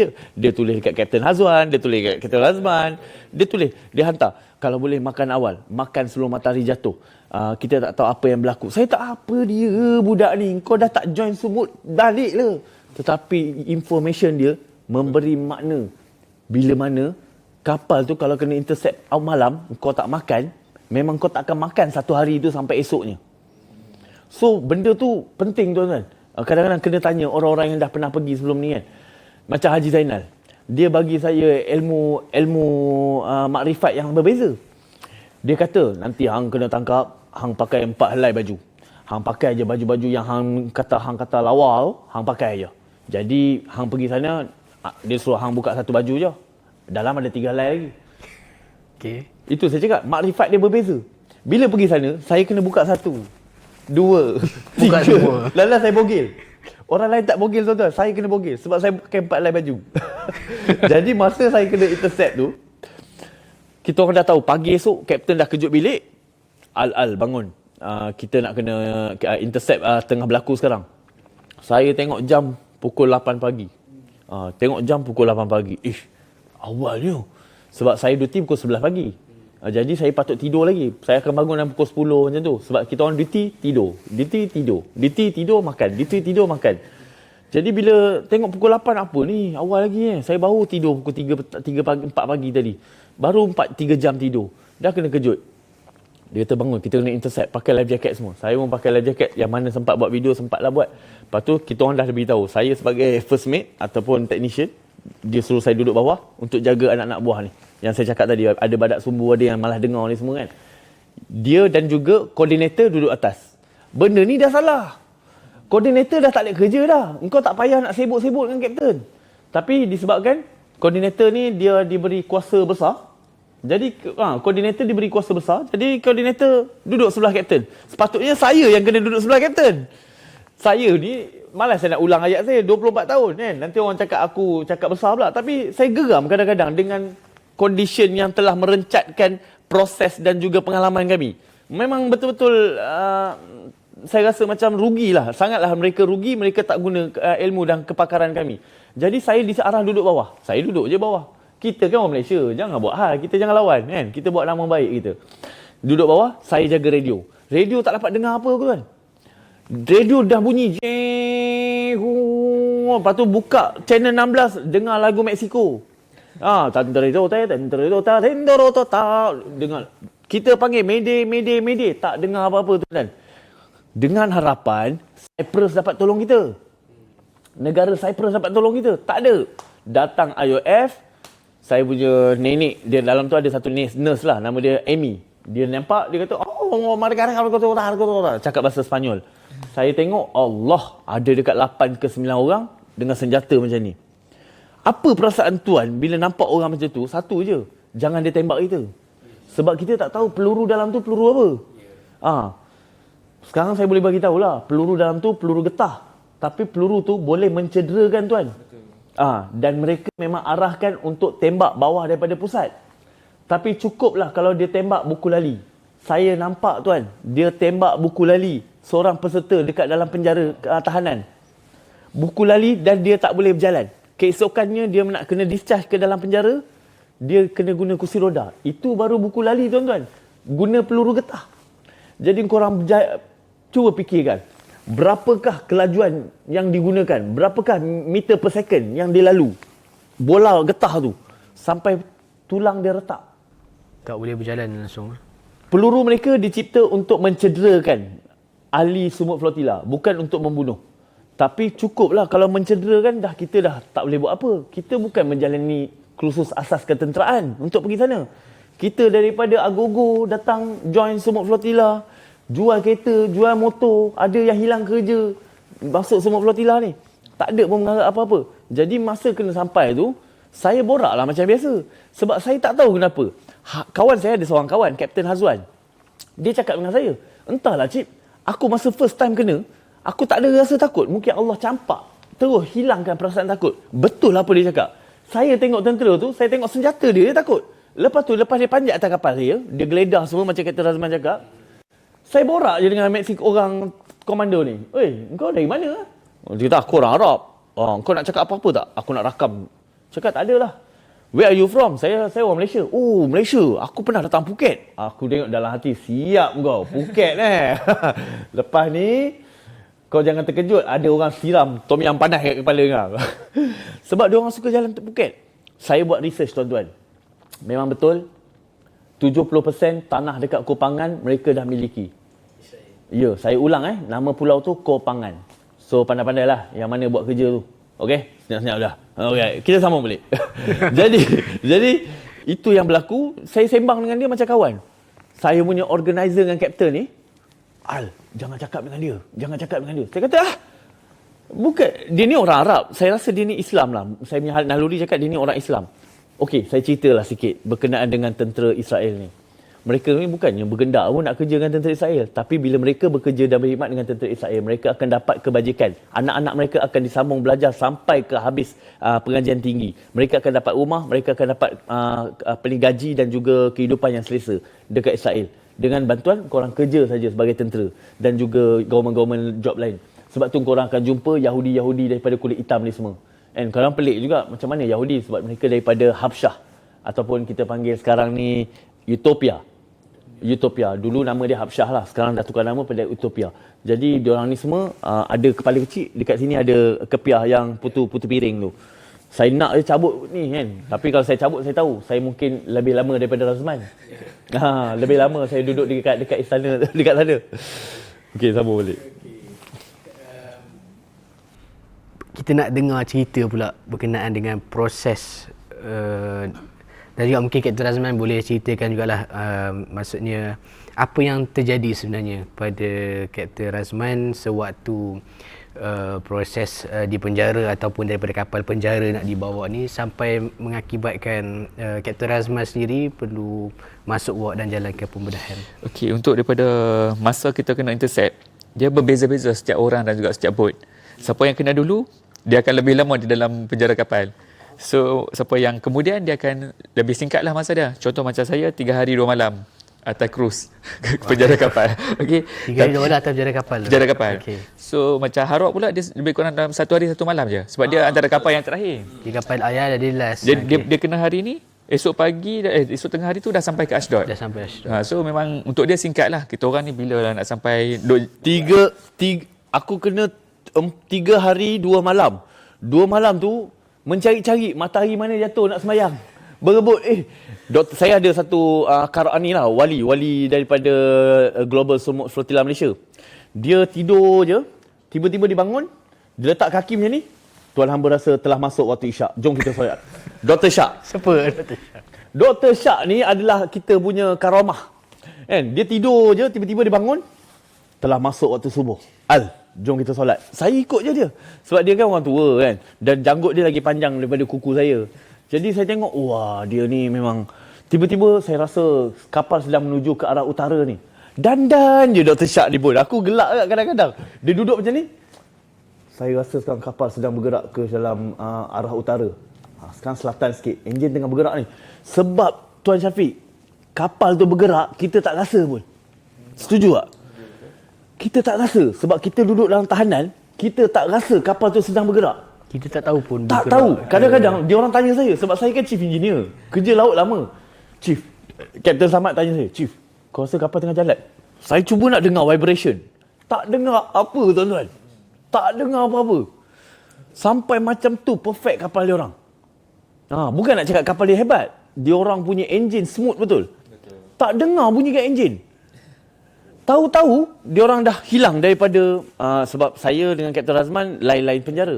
Dia kapal penjara nombor 1, saya nombor 2. Oh, semua ada berapa? Ada 2. Oh, ada 2. Delegasi Malaysia yang kena tangkap kat kapal nombor 2 ni, kapal saya ni adalah 8 orang. Jadi 20 orang kat kapal dia. Jadi kapal dia meriah lah. Dah boleh buat solat lah. 20 orang ni. Solat jemaah ramai lah tu. Kalau saya kita orang 4 orang je. 2 orang perempuan lah, Dr. Naufal dan Dr. Jihan. Jadi saya punya mata dan juga semua budak-budak Malaysia ni, termasuk Tuan Helmi, Dr. Syak ni, kita akan pantau supaya 2 budak perempuan kita ni selamat lah. Tak jadi apa-apa. Yes, untuk protect. Okay, dah atas kapal tu sebenarnya kita tak nampak keliling sebab kita dalam Tak kontainer. nampak keliling, betul. Ditutup kontainer memang jadi macam betul penjara lah. So kita tak nampak luar apa jadi, kita nak ke mana dan sebagainya. Nampak matahari terbit subuh. Matahari nak jatuh isyak Zuhur. Itu je kita orang punya point. So masa tu mungkin kita ada 2 jangkaan sebab kita kena dekat hampir dengan Cyprus. So kita punya jangkaan mungkin 2 tempat dia akan bagi. Sama ada dia tolak kita ke Cyprus ataupun dia bawa kita ke Ashdod. Dan majority harapkan Cyprus kan. Sebab tak nak lama kan. Tak nak lama satu. Harap sampai Cyprus. Cyprus ni sebuah pulau. Jadi sampai Cyprus jadi kes dia macam Greece lah. Ya, macam Greece lah. Dia hantar Port naik flight balik Istanbul. Sebab ada yang Mak Saleh, yang orang putih ni bagi tahu kalau kata sampai ke sana, dia punya polis ni lebih kasar daripada dia punya Navy. So kita dalam kepala ni, okay, tak pasal Cyprus je lah, senang kan, cepat dan boleh balik cepat kan. So dia kata, makin lama ni nak sampai ni, 3 hari 2 malam bukan Cyprus ni. So jangkaan ke Ashdod tu betul lah. So dia bawa ke Ashdod. Sekali beratur, tengok dada, crane, Port of Ashdod. Pisang. Saya tengok cara dia pegang, dia tarik kau macam anak ayam je. Dia tarik, masa tu dah tahu dah. Ini treatment sudah level lain dah. Dia punya, okay. Cerita pengalaman lah masa okey. So bila dah sampai ke Ashdod tu, dia panggil semua keluar daripada kontena sebab dia ada sedia kontena keliling, tapi kita boleh tidur dalam kontena tu lah, kosong, atas lantai kontena kayu tu. So masa nak sampai ke Ashdod, dia panggil semua duduk luar, dia panggil nama seorang-seorang. So bila nama dah dipanggil, pergi depan, kena kabel tie tangan lah. Kabel tie dia jenis kabel tie yang besar tu, tebal tu. Yang tebalnya. Jadi Kesan ada lagi tuan. ini kesan Saya dia yang lah. gelap ni pun ada lagi kesan. Kesan dia masih ada lah, nampak kan. Hang kulit cerah lagi nampak kan. Ada lagi. Ada. So dia ikat tangan kita dengan kabel tie, dia buat turun kapal. So bila dia orang ni macam bila turun kapal ni dia pass kepada orang lain. Setiap bahagian tu dia ada orang-orang yang in charge dia. Dia pass kat section-section dia. Section dia. So jadi daripada tangan kapal bertukar servis. So daripada kapal ni Navy yang handle. So bila turun kapal, polis dia orang kat darat tu dah handle. So polis dia memang kasar lah. So kita tangan macam ni, dia kepok masuk untuk dia nak angkat kita kan. Nak bawa ke kemah yang pertama tu. Dia masuk, dia lock, dia angkat kita ni sampai kita tak boleh nak jejak tanah. Kita macam kaki macam tu lah. Walaupun badan besar ke macam mana pun, semua saya dengar semua jalan macam Semua macam Ya, kalau mereka rasa diri anda telah menyusahkan mereka. Contoh, anda badan besar. Anda telah menyusahkan mereka untuk mereka nak cekau kau kan. Siap kau. Memang masa itulah dia tibai hang. Betul. So tangan tu memang sini dah kita ni dia lock pula belakang. Ada yang bau tercabut lah saya dengar. Macam saya tangan ni memang betul. Nak rasa macam bau tercabut. Dah memang maksimum macam nak terkoyak dah ni time tu. Kita cuma bertahan je lah, harapkan perjalanan daripada kapal nak ke kemah tu pendek. So memang rasa pendek je lah, tak jauh sangat. So masuk kemah yang pertama, yang dekat situ yang kita kena belasah ramai-ramai lah. Dia macam saya, setiap orang saya rasa lain-lain dia punya treatment dekat situ. Okay, macam saya ingat dalam kepala, tak apa sini, saya tak terfikir pun nak kena belasah masa tu. Ya, betul. Sebab dia suruh saya berdiri, saya ingat dia nak buat body check. So kita memang dalam keadaan memang tak bersedia langsung. So kita pun angkat tangan itu, tangan macam tu, berdiri untuk dia nak check. Tiba-tiba dia kata, open your leg. Saya buka sikit, dia tendang lagi bagi kangkang besar. Lepas tu bila kangkang besar tu dia tendang saya punya pelipat belakang lutut kanan ni. Jadi kita macam terlutut. Saya terlutut tu dia terus pijak, dia lock. Dia lock tu yang belah kanan ni yang bagi dulu. Saya kena tumbuk dulu yang pertama tu. Tangan. Saya kena Tapi yang kena dia orang pakai glove tau. Dia orang pakai glove yang macam motor rider tu. Dia bagi saya, bila saya tengok balik kat kontena, saya punya kulit terkalik ni tau. Terkikis tau. Saya ni gelap tau. Bila tengok kulit saya tu terkikis. Tengok, benda apa dia pakai? Rupanya dia pakai macam glove motor tu. Yang glove tentera tu kan. Sama balik. So lepas kena yang pertama ni saya tumbuk, saya ke belakang. So saya tak jangka, saya ingat saya akan terbaring, tengok tiba-tiba yang belakang pula sambut. Dia terajang pula saya ke depan. Guna kaki. Memang saya kena tu, saya ke depan. Ke depan tu memang kita tak bersedia apa lagi. Kita just cuba untuk balancekan diri je lah. Tiba-tiba bila dah ke depan tu, dia tumbuk lagi sekali belah sini. Cuma yang saya bersyukur bila yang dia tumbuk yang kali kedua, walaupun paru-paru pecah, body saya dia auto react. So, bila depan kena tumbuk yang pertama, saya protect diri. Tangan tu automatik dia protect diri lah. Lepas tu yang lutut belah kanan datang, nasib baik tak kena. Sebab tangan dah protect masa ni. So saya kata mungkin kalau kata saya tak protect waktu tu, mungkin kiri kanan pecah, saya dah jalan kot waktu tu. So lepas kena yang tu, dia kata okay, enough. Dia bawa pergi ke kemah yang kalau kata tengok dekat video yang mana yang viral tu, semua aku kena rasa komando dia tahu kau kapten lah aku rasa. Ya, saya nak tanya itu juga sebenarnya. Sebab dia orang kata dekat kemah tu yang ada list senarai nama. Aku rasa dia tahu kau kapten lah. Ada betul, jadi mungkin part, kot. Sebab boleh kapten jadi aku faktor. sama aku, duduk sebelah aku. Oh ya. Dia CEO yang menyamar. Dia CEO yang menyamar. Aku tengok kau tak ada kena special treatment sebab dia kapten. Sebab memang dia tak beritahu dia kapten. Sebab cara kau cerita ni macam dia bagi kau lebih tau. Dia bagi kau apa ni orang cakap gula lebih. Sebab dia dapat tahu apa? Dia dah ada senarai nama tu dah. Buat siapa kapten. Sebab macam Kapten Hazwan beritahu, dia nampak nama saya ada. Dia tanya Hazwan, Kapten Hazwan, your name in the list? Dia check, dia kata first kali dia tengok list tu memang dia nampak nama saya dulu. Memang kapal, nama, ada title kapten. Lepas tu dia tengok, dia kata nama dia tak ada. So dia kata tak ada lah, dia selamat lah. Lepas daripada situ, yang tu yang semalam pun siapa ni? Patutlah Hazwan suruh hang join Sumut Flotilla ni yang balik tadi topik tadi tu. Sengaja. Tak ada Hazwan bagus. Lepas tu Kapten Osman pun sama juga. Dia kata nama saya memang nampak ada dalam list tu. Sebab Kapten Osman tak kena macam tu kan? Dia kena juga tapi dia kata tak tahulah, tak teruk sangat kot. Lepas tu bila daripada kemah yang pertama tu dah lepas dia kena belasah, dia bawa ke kemah yang kedua yang mana semua kena tunduk ke lantai tu kan. Masa perjalanan nak ke kemah tu saya dah rasa dah sakit dada dan nafas saya pun dah pendek-pendek. Bila sampai ke kemah tu, saya cuma berharap cuba untuk bertahan je lah selama yang boleh. Saya dah maklumkan dekat orang sebelah saya, orang putih tu. Saya kata saya sesak nafas ni, susah nak bernafas kan. Lepas tu dia kata, are you okay? Saya kata, so far okay. Tapi kalau kata saya collapse ke, saya terbaring apa lagi, panggil untuk ni lah, medical lah untuk ni kan, rawat. Lepas tu saya cuba bertahan, Alhamdulillah masa tu boleh bertahan. Sampailah saya rasa dekat 2 jam juga kot masa tu. Komando rest tu. Komando rest tu. Ya, lama. Memang lama. Sampai saya rasa Ben Gavir tu datang. Lahnatullah tu datang, Ben Gavir tu, Menteri Pertahanan dia datang. Saya masa sujud tu, dekat saya tu selepas sejam yang pertama, tak ada apa-apa. Lepas tu baru dengar lagu Hatiba tu. Lagu kebangsaan dia. Jadi masa tu saya tak tahu yang dia datang. Tapi sebab kemah ni ada dekat 5 ke 10 kemah. Kita tak tahu kat mana kemah yang dibawa. Betul. Kepala hanya dibenarkan untuk tengok tanah je. Tak diberi nampak tengok tunjuk langit. Jadi kita orang tak tahu kita orang dekat mana. Cuma saya nampak saya sedang terbang di awang-awangan yang dibawa oleh 2 tentera IOF ni. Kiri dan kanan. Jadi saya macam kapten ni kat gede. Kita nak jalan tapi kaki tu tak jejak tanah pun. Ya, dia tarik. Dia angkat kawan kita. saya, orang daripada Basque Country, Lito nama dia. Kalau korang boleh cari balik, dia salah satu peserta daripada Global Sumut Flotilla. Dia punya tulang kepak ni terkeluar daripada kulit. Tuan-tuan bayang tuan-tuan. Tulang belikat ni keluar daripada kulit. Jadi saya tengok dia, "Weh Lito, Dr. Shak satu kapal dengan saya, dia cakap ini kalau tak buat operation cepat, infection ni. Sedap-sedap tangan dia tak boleh pakai terus. Sebab ni tulang sayap kita ni." Bayang sampai macam tu dia pukul. Saya kata, "Kau melawan ke?" Dia kata, "Tak lawan. Sebab aku kena tangkap lewat malam. Dia orang dah penat kerja, dia orang lepaskan stres."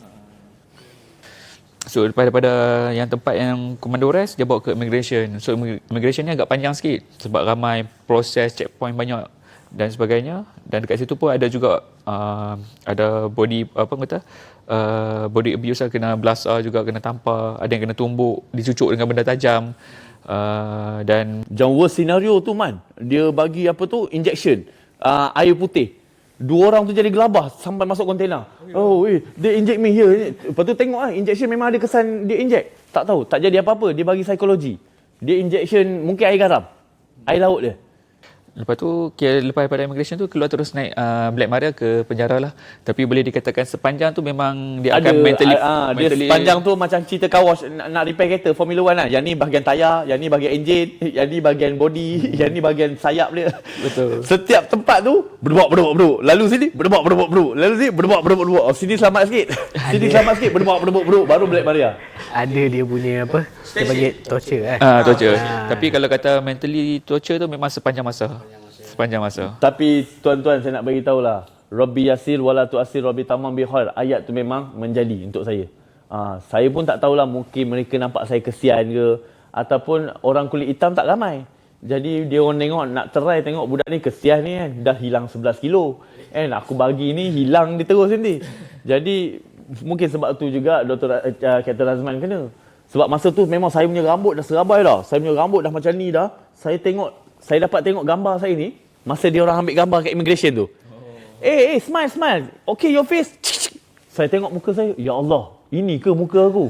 Sebab kita nampak muka kita dah lama tak tengok kat muka. Kita dah lama tak tengok muka kita ni. Bila kita tengok balik, ya Allah, dengan muka tak cukup tidur, tak makan satu hari sebab duduk dalam penjara hanya makan roti kosong dan air kosong. Tapi roti kosong dia orang cakap roti Yahudi sedap. Memang betul sedap.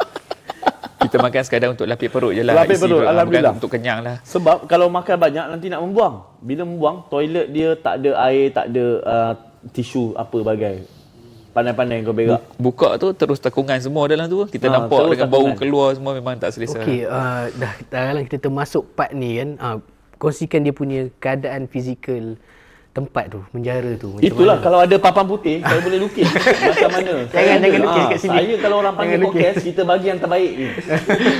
Okay, so macam penjara tu dia dikelilingi oleh kontena. So kontena dia ada dua saiz, kiri kanan. So dalam dua kontena besar, satu kontena 20 kaki dan 40 kaki. 40 kaki untuk tepi lah. 40 kaki, 20 kaki. Itu tingkat bawah. Atas dikelilingi oleh IOF punya tentera. So dia akan monitor pada time macam kita tengok. So kita keluar pun kita tengok kan, dia orang berjalan dengan senjata pusing, duk tengok. Macam kita orang ni penjenayah yang digedaki lah. Macam tu. So tandas dia letak kat dalam tu juga ada lebih kurang dalam 10 kot. Iyalah. Tapi 10. Daripada 10 tu masuk hari ketiga, tinggal satu tandas boleh pakai. Tuan Syafiq bayangkan 200 orang nak kongsi satu toilet. Jadi saya rasa lebih baik tak payah pergi tandas tu. Kalau anda nak buang air kecil, buang je lah. Itu pun masa hari terakhir tu, saya nak buang air kecil tu, saya tutup hidung lah. Sebab tak boleh bau lah. Betul. Dah penuh dah, dia punya logi tu dah penuh lah. Semua dah penuh. Kebersihan memang ni lah maksudnya. Kalau duduk seminggu, saya rasa tak tahu nak kata. Tak tahu nak cakap lah. Tak perlu kata kan. Okay. Selepas maksudnya dah dibawa ke penjara, kemudian tadi ada kongsikan sikit berkenaan dengan kita sebenarnya bila dijadikan sebagai tahanan dia ada hak kan untuk sebagai dapat air, makanan dan juga medical, rawatan. Adakah benda itu diberi dengan yang sepatutnya oleh IOF ni? Macam mana layanan dia orang terhadap kepada mereka yang menonton video ni? Saya nak bagi tahu, korang kena tukar mindset sekarang. Korang jangan membenci Yahudi. Yahudi bukan semua orang jahat. Ada Yahudi yang baik tuan. Tetapi saya nak bagi tahu masalah dia dekat Zionis. Ya, Zionis ni adalah apa? Apa pula Zionis? Apa pula Yahudi? Sama je lah Israel. Bukan tuan-tuan. Tuan-tuan kena ubah benda ni. Kena tahu. Sebab tu ilmu memberi cahaya dalam hidup anda. Zionis adalah satu fahaman daripada barat yang dibawa masuk dan mencipta menjadi satu parti politik dan satu negara. Itu nama dia Zionis. Siapa pula Zionis ni? Zionis ni majoriti orang-orang Yahudi telah terpesong akidah dan juga mentaliti cara pola pemikiran mereka. Itu Zionis. Jadi kenapa CEO kapal cakap jangan benci Yahudi? Sebab Yahudi pun ada yang tak menyokong Zionis tuan-tuan. Sebab kami dekat atas kapal kami ada 2-3 orang wanita pun Yahudi. Dan mereka join Global Sumut Flotilla. Jadi saya bukan nak cakap jangan benci tu bukan apa. Dan saya nak bagi tahu bukan semua Yahudi adalah Zionis, tetapi semua Zionis tetap Zionis. Macam kapal saya sendiri, organizer saya orang Israel. So dia pegang pasport Israel dan dia join misi ni juga. Join misi. Silap Tuan Syafiq, Melayu pun ada Zionis. Sebab Zionis hanya sebuah fahaman macam komunis. Macam komunis, dia Zionis. So kita kena beritahu dekat Malaysia benda tu. Sebab saya pun dulu tak tahu. Saya ingat Zionis dengan Yahudi sama. Saya dululah 10 tahun yang lepas. Tapi bila kita dah tahu, kita terlupa tak bagi tahu pada rakyat supaya dia orang tahu Zionis ni adalah satu fahaman macam komunis. Okey, teruskan tuan. Berbalik kepada maksudnya akses kepada air, makanan dan rawatan. Adakah benda itu diberikan? Untuk rawatan saya tak boleh nak cakap, tapi bukan saya tak mengalami sendiri, tapi just daripada pengalaman untuk kita sebagai pemerhati lah, kita memerhati apa yang terjadi. So kita dia satu benda dia akan bagi, tapi kita kena minta macam merayu, kena apa ni? Macam satu kita kena berdemo sikit untuk kita nak dapat benda tu. Bila makanan dah sampai, pagi kita kena tangkap kan, adalah kontainer tak penuh. Bila malam dah penuh dah. Dah macam orang tangkap ayam masuk dalam reban. Pok-pok, jadi dah sendat dah reban tu. Kontainer tu dah penuh. Jadi makanan pun dah tak ada. Minta makanan tu kena menjerit, jerit, kena tembak pula. Pum! Dia tak tembak orang, dia tembak lantai. Supaya kita takut dengan bunyi dentuman tu. Dia macam hand grenade lah. Pum! Satu letupan tu dah cukup tuan. Kita dapat bangun balik. Kita daripada tidur ni, saya banyak duduk dalam kontainer tu lah. Kalau saya keluar hanya untuk toilet dan pinjam matahari sekejap. Nak dapat cahaya matahari, saya masuk balik. Sebab bahaya, duduk dalam tu, kalau dia tak suka dengan kita, pop dia tembak. Sebab dia akan monitor je kita. Dan dia orang tak senyum. Kita pun tengok, kau tak senyum, aku pun tak senyum lah. Saya pun buat macam ni. Kan, saya... Okey, kita masuk toilet. Lepas tu kita keluar toilet. Dia memang dah aim siap-siap lah ke kita. Jadi apa-apa, pop, memang dia orang tembak. Peha. Kalau kena tempat yang tak elok kena, Allah Akbar. Untuk makanan dengan air tu, saya boleh kata dia bagi yang paling minimal lah. Dia bagi, okey, untuk masa ni aku bagi banyak ni. Ya, habis-habis. So tunggulah lain kalau jadi dia nak akan minta campak satu kotak tu. Sebelum dia campak satu kotak tu, dia akan baling satu hand flare. Bedebum. Bila semua akan bangun dah tahu dia tengah campak roti tu. Jadi dia campak satu kotak roti. Dalam tu ada mungkin dalam 50 roti. Ada 200 orang tuan-tuan. So kita orang koyak bagi. Saya dengan Kapten Samad. Koyak makan separuh. Koyak bagi Helmi separuh. Makan. Tapi alhamdulillah kenyang tuan-tuan. Macam saya cakap tu, ada wali tu. Dia kata dia kena tumbuk dengan Yahudi. Dia kena dengan tumbuk dengan Zionis. Macam angin yang lalu. Dr. Shak. Dia kata, saya kena tumbuk macam angin yang lalu je. Saya kata, wah, karamah kau tinggi betul ni. Ini dah level-level wali dia. Wali. Dia gelak je. Saya baik Dr. Shak tak ada sini. Macam tu lah. Kalau kata rawatan pun kita macam kena terpaksa macam bergaduh dengan dia orang untuk kita minta sesuatu benda tu. Kalau kita cakap elok sekali, dia orang tak layan. Macam air pun kalau kita minta, betul, dia tak layan. Sebab ada wanita, dia orang minta tuala wanita kan. Tak layan. Tak kena layan. Somebody is bleeding. Please help. We need apa dia panggil lu bahasa Inggeris? Bukan sanitary pad.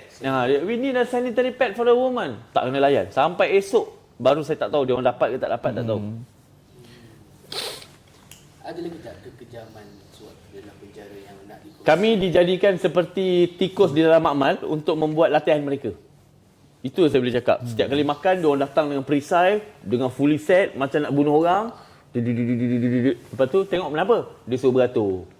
Lepas tu dia nak cek kebersihan kontainer. Lepas tu dia keluar balik. Sebab dia takut dalam kontainer tu kita buat satu pakatan. Bila buat pakatan, tali pinggang pun boleh jadi senjata, gigi pun boleh jadi senjata, kuku pun boleh jadi senjata. Dia takut macam tu. Dia punya tahap ketakutan tu sampai tahap tu. Padahal kita bawa baju seluar dalam dengan pasport pun kau dah ambil. Apa lagi kau nak? Dan kita tak fikir pun pasal benda tu. Sebab kita orang tahu PMX akan tolong kita.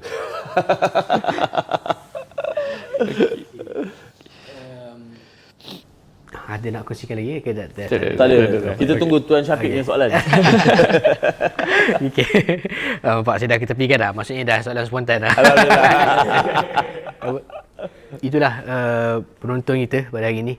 Perkongsian daripada Kapten Razman dan juga CEO kapal berkenaan dengan macam mana misi ni berjalan, dan juga yang kita nak kongsikan juga apa kita nak tunjukkan pada dunia sebenarnya. Macam mana sebuah misi kemanusiaan yang tidak membawa apa-apa senjata, hanya membawa bantuan, Bayangkan macam mana dengan orang Gaza tu kan. Yes, bayangkan macam mana mereka penduduk di Gaza, even mereka ni pun dan juga peserta JSF 2.0 yang lain dilayan dengan, kita nak sebut sebenarnya banyak lagi cerita yang kita dilayan yang bukan seperti manusia. Maksudnya kita nak ceritakan kekejaman Israel macam mana. Dan sebenarnya benda ni juga, dan sebaik saja benda ni selesai, maksudnya keluar daripada penjara, diteruskan pula lawyer JSF untuk menunjukkan dan membawa sini ke mahkamah lah. Dan ke semua ini kita nak tunjukkan apa sebenarnya? Kita nak tunjukkan kekejaman Israel. Dan juga, dan benda yang paling penting sekali adalah kita nak ceritakan, maksudnya kita perlu lakukan pelbagai usaha untuk pembebasan Palestin. Okey, jadi sebelum kita nak menutup kita punya podcast hari ini lah kan. Macam mana saya boleh pilih sebenarnya, siapa nak menjawab lah soalan ini Saya. ada macam mana kita nak menjawab, maksudnya ada orang yang mungkin belum memahami maksudnya misi GSF ini, tujuannya macam mana dia menaikkan solidariti dan membawa kepada pembebasan Palestin. Kita Rosman jawab dulu. Mana dia tolak sebab soalan dia agak sukar untuk jawab. Saya kena check GPT dulu. Okey, kalau kata untuk daripada misi, kita ada banyak misi sebenarnya untuk misi-misi ke Gaza dan juga Palestin, bukannya dari sumut tu semata-mata. So macam kita ada bantuan daripada darat, dan sumut ni pun salah satu misi yang kita buat untuk kita bebaskan Palestin dan juga Gaza. Cumanya untuk misi sumut ni kita tak lebih fokus kepada untuk menghantar bantuan, sebab kalau kata kita dengar sendiri dekat dia punya slogan sini pun, kita nak break the siege, kita nak break the silence. So bantuan yang kita bawa tu memang kita ada bawa bantuan, tapi kita sekadar untuk memenuhi syarat untuk sebagai satu kumpulan, sebagai kumpulan yang membawa misi kemanusiaan. Kalau kata kita tak bawa barang bantuan tu, kita tak memenuhi syarat tu, jadi kita punya rombongan ni takkan diklasifikasikan sebagai rombongan bantuan kemanusiaan. Itu syarat dia. Jadi memang kita ada bawa bantuan tu, tapi seminimal yang boleh, dan barang-barang yang ada dalam kapal tu semua untuk survival kepada peserta dan juga kru lah. Okey. So kalau kata daripada segi impact dia pula, kita lebih kepada impact untuk kita bawa suara untuk bagi dunia nampak sebenarnya benda ni apa yang sebenarnya. So contoh macam setiap misi tu dia ada dia punya matlamat yang tersendiri. Mungkin yang darat, matlamat dia untuk bawa makanan. Macam kita nak bawa suara dunia tu. Kita nak pecahkan kepungan tu, dan kalau kata ada rezeki ataupun ada peluang, kita nak buka laluan koridor yang baru. Maksudnya kita selain daripada ada darat, kita ada juga laluan laut yang mana kita boleh hantar bantuan. Saya pernah ada waktu dalam live saya, orang komen berapa banyak sangat bantuan yang kita boleh bawa melalui laut. So masa misi kita ada buat satu action yang mana kita ganggu laluan kapal kargo. So tiba-tiba dalam beberapa hari tu idea tu datang, dan saya nampak matlamat. Kalau kata kita pandang balik daripada kapal yang kargo besar tu, berapa ribu kontena yang kita boleh bawa dalam satu-satu masa. So kalau kata kita boleh buka laluan laut ni untuk hantar bantuan, kalau kata kita boleh hantar 10 biji kapal kontena tu, saya rasa mungkin berjuta kontena kita boleh hantar dalam satu-satu masa. So dia jadi satu laluan yang mungkin lebih hebat daripada darat sebenarnya. So itu juga saya harap jugalah satu hari laut ni boleh kita buka sebagai laluan untuk kita hantar bantuan, dan kapal-kapal kargo yang besar-besar ni boleh hantar direct terus ke Gaza dengan kontena-kontena yang banyak dalam satu-satu masa. So itu yang saya nampak lah. Dan apa lagi tadi? Ya, betul lah. Bagi saya pula, saya just nak bagi tahu, orang akan cakap, cerita Palestin, cerita Gaza ni dah berpuluh tahun lah. Tak payahlah kau nak sibuk-sibuk sumut flotilla. Kan, kepada orang yang cakap macam tu, saya nak tanya, kau orang pun memekik dah bertahun-tahun dah kan, tak ada benda pun jadi. So dengan sumut flotilla macam ni lah, kita dapat menggegarkan satu dunia, bukannya Malaysia je. Betul. Saya nak bagi tahu tuan-tuan dan puan-puan yang menonton video ni, sebenarnya sumut flotilla ni dekat Malaysia ni, saya dengar 2.0 kurang sambutan. Saya dengar lah, tak tahu betul ke tak betul. Maafkan saya kalau saya salah, tolong betulkan saya. Sebab saya ni bukan palatau tahu semua betul semua, tapi saya dengar macam tu. Kita orang tak kisah pun. Sebab sambutan kami dekat Turki dan Eropah, tuan-tuan, subhanallah, tanya dia. Betul. Subhanallah. Kos perubatan dia selama 2 minggu ditanggung sepenuhnya oleh kerajaan Turki, tuan-tuan. Betul. Bukan duit kocek PMX. Saya nak bagi tahu. Selama saya duduk sana, hotel semua ditanggung oleh kerajaan Turki dan juga kerajaan-kerajaan negara kat sana. Kita orang duduk kat sana. Jadi kalau anda tak boleh menyokong, tapi bagilah peluang untuk orang-orang yang pergi buat suatu kebaikan ni, bagi manfaat pada mereka. Kalau anda tak boleh bagi manfaat, anda bagi support pun dah cukup. Kalau anda tak boleh bagi duit, anda bagi suara anda, geng. Kalau anda tak boleh bagi suara anda bagi pandangan anda pada mereka, kan. Sebab sekurang-kurangnya hidup ni sekali, biar berjasa, bosku. Itu saja daripada saya. Yang baik pada Allah, yang buruk daripada kelemahan diri saya. Belum lagi. So saya nak tambah sikit lah. Macam kita join misi ni sebenarnya kita bukan semata-mata untuk hantar bantuan ataupun bantuan kemanusiaan.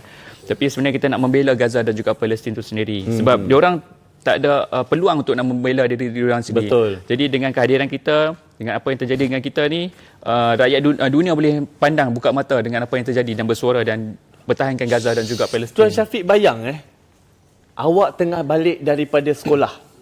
Polis ronda datang, tangkap engkau, letak dalam penjara. Lepas 5 tahun baru dia cakap anda adalah pengganas dan anda akan dikenakan hukuman lagi 20 tahun. Mestinya anda kena duduk 25 tahun. Tanpa sebab. Yes, itu yang terjadi. Itu yang terjadi dekat Marwan dan juga beberapa orang lah yang saya ingat nama dia Marwan, apa nama dia? Marwan Barghouti. Marwan Barghouti dan juga beberapa orang. Itulah ada 10,000 rakyat Palestin yang di mana tokoh-tokoh mempunyai kredibiliti sebagai seorang tokoh dekat Palestin tu ditangkap, masuk ke dalam penjara macam tu je. Dan kita yang dah tahu cerita mereka, sebenarnya tuan-tuan, kita ni rakyat Malaysia tak perlu pun ambil tahu pasal negara lain, tak payah sibuk. Dan Gaza tebing barat tu punyalah jauh, buat apa kita nak sibuk? Tapi dah menjadi tanggungjawab kita sebagai orang Islam, dah menjadi tanggungjawab kita sebagai negara Islam untuk membantu. Sebab apa tuan-tuan? Jangan bagi Baitul Maqdis jatuh ke tangan orang yang tak sepatutnya. Itu saja daripada saya lah. Macam ketua Jumaat dah ni. Saya nak tambah sikit lagi, ada satu lagi poin. Boleh. Sebenarnya apa yang terjadi dekat saya, keberadaan saya selama lebih kurang dalam dekat 1 bulan lebih di Turki untuk rawatan dan juga fasa pemulihan, sebenarnya bagi saya nampak ada hikmah lah. So selepas saya discharge daripada hospital, saya rehat di luar, saya ada dapat peluang untuk kita ziarah macam contoh makam Sultan Ahmad Al-Fatih dan juga makam sahabat Nabi Sayyidina Abu Ayyub Al-Ansari. So kita ambil ibrah dan juga pengajaran daripada kedua-dua insan yang kata hebat ni lah. So macam contoh pada waktu tu Nabi dah orang kata bersabda kata satu hari akan ada seorang pemuda akan membebaskan Konstantinopel. Dan pemuda itu adalah sebaik-baik raja dan juga sebaik-baik tentera. Jadi pada waktu zaman Nabi itu sendiri, sahabat sendiri pergi untuk membenarkan kata-kata Nabi itu.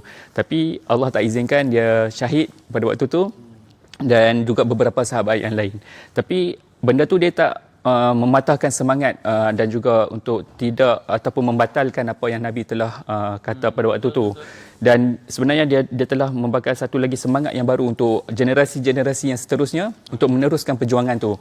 Sehinggalah tibanya pada waktu mungkin dalam 800 tahun selepas tu barulah Sultan Ahmad Al-Fatih ni datang, dan pada waktu tu dia berumur lebih kurang 21 tahun. So waktu dia datang itulah dia yang membebaskan Konstantinopel. Jadi dekat sini apa yang kita boleh nampak, usaha tu kita kena berterusan. Walaupun macam misi Gaza dan juga Palestin ni Allah dah janjikan yang satu hari nanti Palestin akan bebas. So kita dah nampak situ, okey, Allah dah janjikan. Jadi kita ni sebahagian daripada penggerak untuk membenarkan apa yang Allah dah janjikan tu. Dan daripada segi usaha, kita nampak kita tak boleh nak berhenti dekat situ saja. Kita kena sentiasa terus sampai benda tu menjadi satu kenyataan, dan mungkin dia akan ambil masa yang lebih lama daripada apa yang terjadi pada Konstantinopel ni. So itulah yang saya boleh kongsikan dekat sini. Betul. Alhamdulillah lah, kita punya hotel pun dapat betul-betul sebelah makam Sultan Muhammad Al-Fatih. Saya duduk sana 2 malam. 2 malam tu saya pergi sana. Hari pertama tak tahu, duduk 3 hari. 2 hari pergi sana sebab memang saya idolakan Sultan Muhammad Al-Fatih ni. Saya rasa setiap pejuang Palestin pasti mengambil ibrah. Contoh macam cerita Sultan Muhammad Al-Fatih. Okey, adakah ini soalan nak jadi netizen? Netizen. Kapal tak sampai Gaza, adakah misi ini gagal? Saya So dulu, okey. Adakah misi ni gagal? Jawapan dia tidaklah. Memang tidak. Tak perlu saya nak fikir, nak jawab. Tak. Misi ni dia berjaya tuan-tuan. Misi ni berjaya sebab kita break the silence. Dan Sumut 2.0 buat pengetahuan tuan-tuan lebih gempak daripada 1.0. Dia punya berita dia tersebar luas dengan kekejaman yang berlaku terhadap Zionis ni, terhadap peserta-peserta 457 orang ni. Lagi gempak dan benda ni telah tersebar sampai ke Raja England sekalipun. Dan cerita ni lagi hype, lagi marak daripada 1.0. Saya tak cakap merendahkan 1.0, tak. Cuma saya bila orang tanya, dia lagi gempak lah. So, siapa cakap benda ni tak berjaya? Benda ni sebenarnya kita dah berjaya lah. Kita nak bagi tahu, laluan international water tu, siapa-siapa pun boleh lalu. Tak ada orang boleh letak pagar cakap ini aku punya tempat, ini kau punya tempat. Jadi, Zionis telah membuat benda tu. Dan Israel claim lautan tu adalah lautan mereka. Dan saya peliknya, Cyprus diam, negara-negara sebelah semua diam. Tapi saya yakin, geng. Saya yakin satu hari nanti Turki akan bangkit, tuan-tuan. Tunggu dan lihat saja. InsyaAllah. Ada lagi kata-kata akhir. Kali lepas ni nak pergi lagi tak JSF Liga Paling Besar? Jawab. Sebab dia baru patah tulang rusuk. Kita tanya dia dululah. Okey, insyaAllah kalau kata direzekikan, saya bercadang juga untuk menyertai kalau kata diizinkan. Dan walaupun kalau kata saya tak dapat, mungkin saya akan teruskan juga untuk sebagai aktivis. Sebab bila mana kita dah melangkah masuk sebagai seorang aktivis, kita akan teruskan sebagai aktivis jugalah. InsyaAllah. Kalau saya selagi nyawa sekandung badan, saya akan terus membantu agama saya, saudara-saudara saya yang selagi boleh. Itu saja yang saya boleh cakap. Jadi tapi rakyat Malaysia asyik muka engkau je, bagi orang lain. Betul, saya setuju. Kita ada 35 juta penduduk, kita kena bagi peluang ke orang lain juga untuk merasa macam mana pukulan Zionis ke hadap anda. Macam tu kan. Berdebit engkau, kena tulang rusuk patah, baru korang tahu. Asyik duk cakap dia kat belakang kan. Siap korang. By the way, Tuan Syafiq, saya nak anugerahkan ni kepada Cinta Gaza lah. Kerana terima kasih menjemput saya yang tak berapa handsome sangat ni. Kepada Tuan Syafiq. Kalau boleh. Ini buku apa ni? Ini buku hasil penulisan saya. Buku ada 200 muka surat. Buku ni saya ambil masa dalam 6 bulan juga untuk cipta. Ni gambar saya sendiri. Semasa ni gambar saya. Ni adalah penulis dia. Okey. Jadi ini saya hadiahkan pada Cinta Gaza lah. Okey. Nanti mana tahu Razman pun ada keluar tajuk buku dia Tulang Rusukku Berai. Kita tunggukan. Tulang Rusukku Berai. Atau kau boleh tulis rusuk ke-7. Rusuk ke-7 ya, sebab doktor diagnos memang tulang ke-7 tu. Daripada atas ni, tulang ke-7 bawah ni yang fracture. Yang apa? Fracture. Fracture. Okey. Alhamdulillah. Ada kata-kata akhir tak? Okey, sudah kata-kata akhir saya sekian, terima kasih. Okey, alhamdulillah selesai kita punya podcast untuk segmen Sumut on Camera dalam CJM Plus untuk hari ini bersama dengan Kapten Razman dan juga Tuan CEO kapal yang menceritakan macam mana POV daripada seorang kapten, daripada seorang technician dan juga menceritakan proses perjalanan Global Sumut Flotilla 2.0 dan juga menceritakan yang kita nak tunjukkan. Ini yang kita nak tunjukkan ni, kekejaman IOF Israel terhadap sesiapa sahaja pun sebenarnya. Ya, bukan bayangkan yang kita selaku aktivis pun dilayan sebegitu, bagaimana pula yang penduduk Gaza, penduduk di tebing barat yang menghadap mereka ni setiap hari yang kita tak dapat bayangkan. Dan poin yang paling penting adalah memang kita nak tunjukkan, kita nak teruskan perjuangan kita untuk Palestin. Itu kita tak akan lupakan. Kita tak boleh lupakan. Moga perkongsian kami ni sedikit sebanyak dapat membuka mata yang sebelum ni termasuk diri saya yang tak ambil tahu pasal Palestin dan Gaza. Bila saya dah pergi, memang betul-betul Allah jentik telinga saya untuk saya tahu sedikit betapa pentingnya kita sebagai manusia, bukan Islam ini adalah berkenaan dengan manusia. Berkenaan dengan manusia yang harus membantu manusia yang lain yang memerlukan bantuan. Sangat. Itu saja. Dan suka juga untuk saya memberi penutup lah kan. Tak kisah kita ini siapa, sama ada kita ini budak kecil, kanak-kanak, dewasa, remaja, orang tua, orang yang mempunyai hidup yang baik ataupun kurang baik. Jangan pernah kita lupakan perjuangan kita terhadap Palestin. Dan namanya pun adalah perjuangan. Tiada perjuangan yang ambil masa yang pendek. Semuanya memerlukan masa yang panjang dan juga usaha yang berkekalan dan konsisten. Yang kita percaya adalah insya-Allah satu hari nanti Palestin akan bebas insya-Allah. Terima kasih saya ucapkan kepada kita Razman dan juga Tuan CEO Saya ada kapal. serangkap pantun. Orang lain mengetam pulut, saya seorang mengetam padi. Orang lain karam di laut, anda semua karam di hati. Cewa. Assalamualaikum. Okay. Dan juga kepada Razman kami Okay. ucapkan semoga cepat sembuh. Amin, amin, amin, amin. Kan sekarang ni walaupun dah balik ke Malaysia tapi masih lagi perlu recovery. Saya nampak dia kurus ni, Contohnya, kurus. Naik 3 kilo lah. Naik 3 kilo lah. 3 kilo alhamdulillah. Tak apa, Dr. Liana naik 5 kilo. Dia ada Itu yang kita dengar di podcast yang Okey, alright. Kita jumpa nanti. Terima kasih dan terima kasih kepada penonton dan juga pendengar kita di CJM Plus. Dan sampai kita bertemu lagi, apa-apa pun kekal sumut. Sekian, terima kasih. Assalamualaikum warahmatullahi taala wabarakatuh. Free Palestine.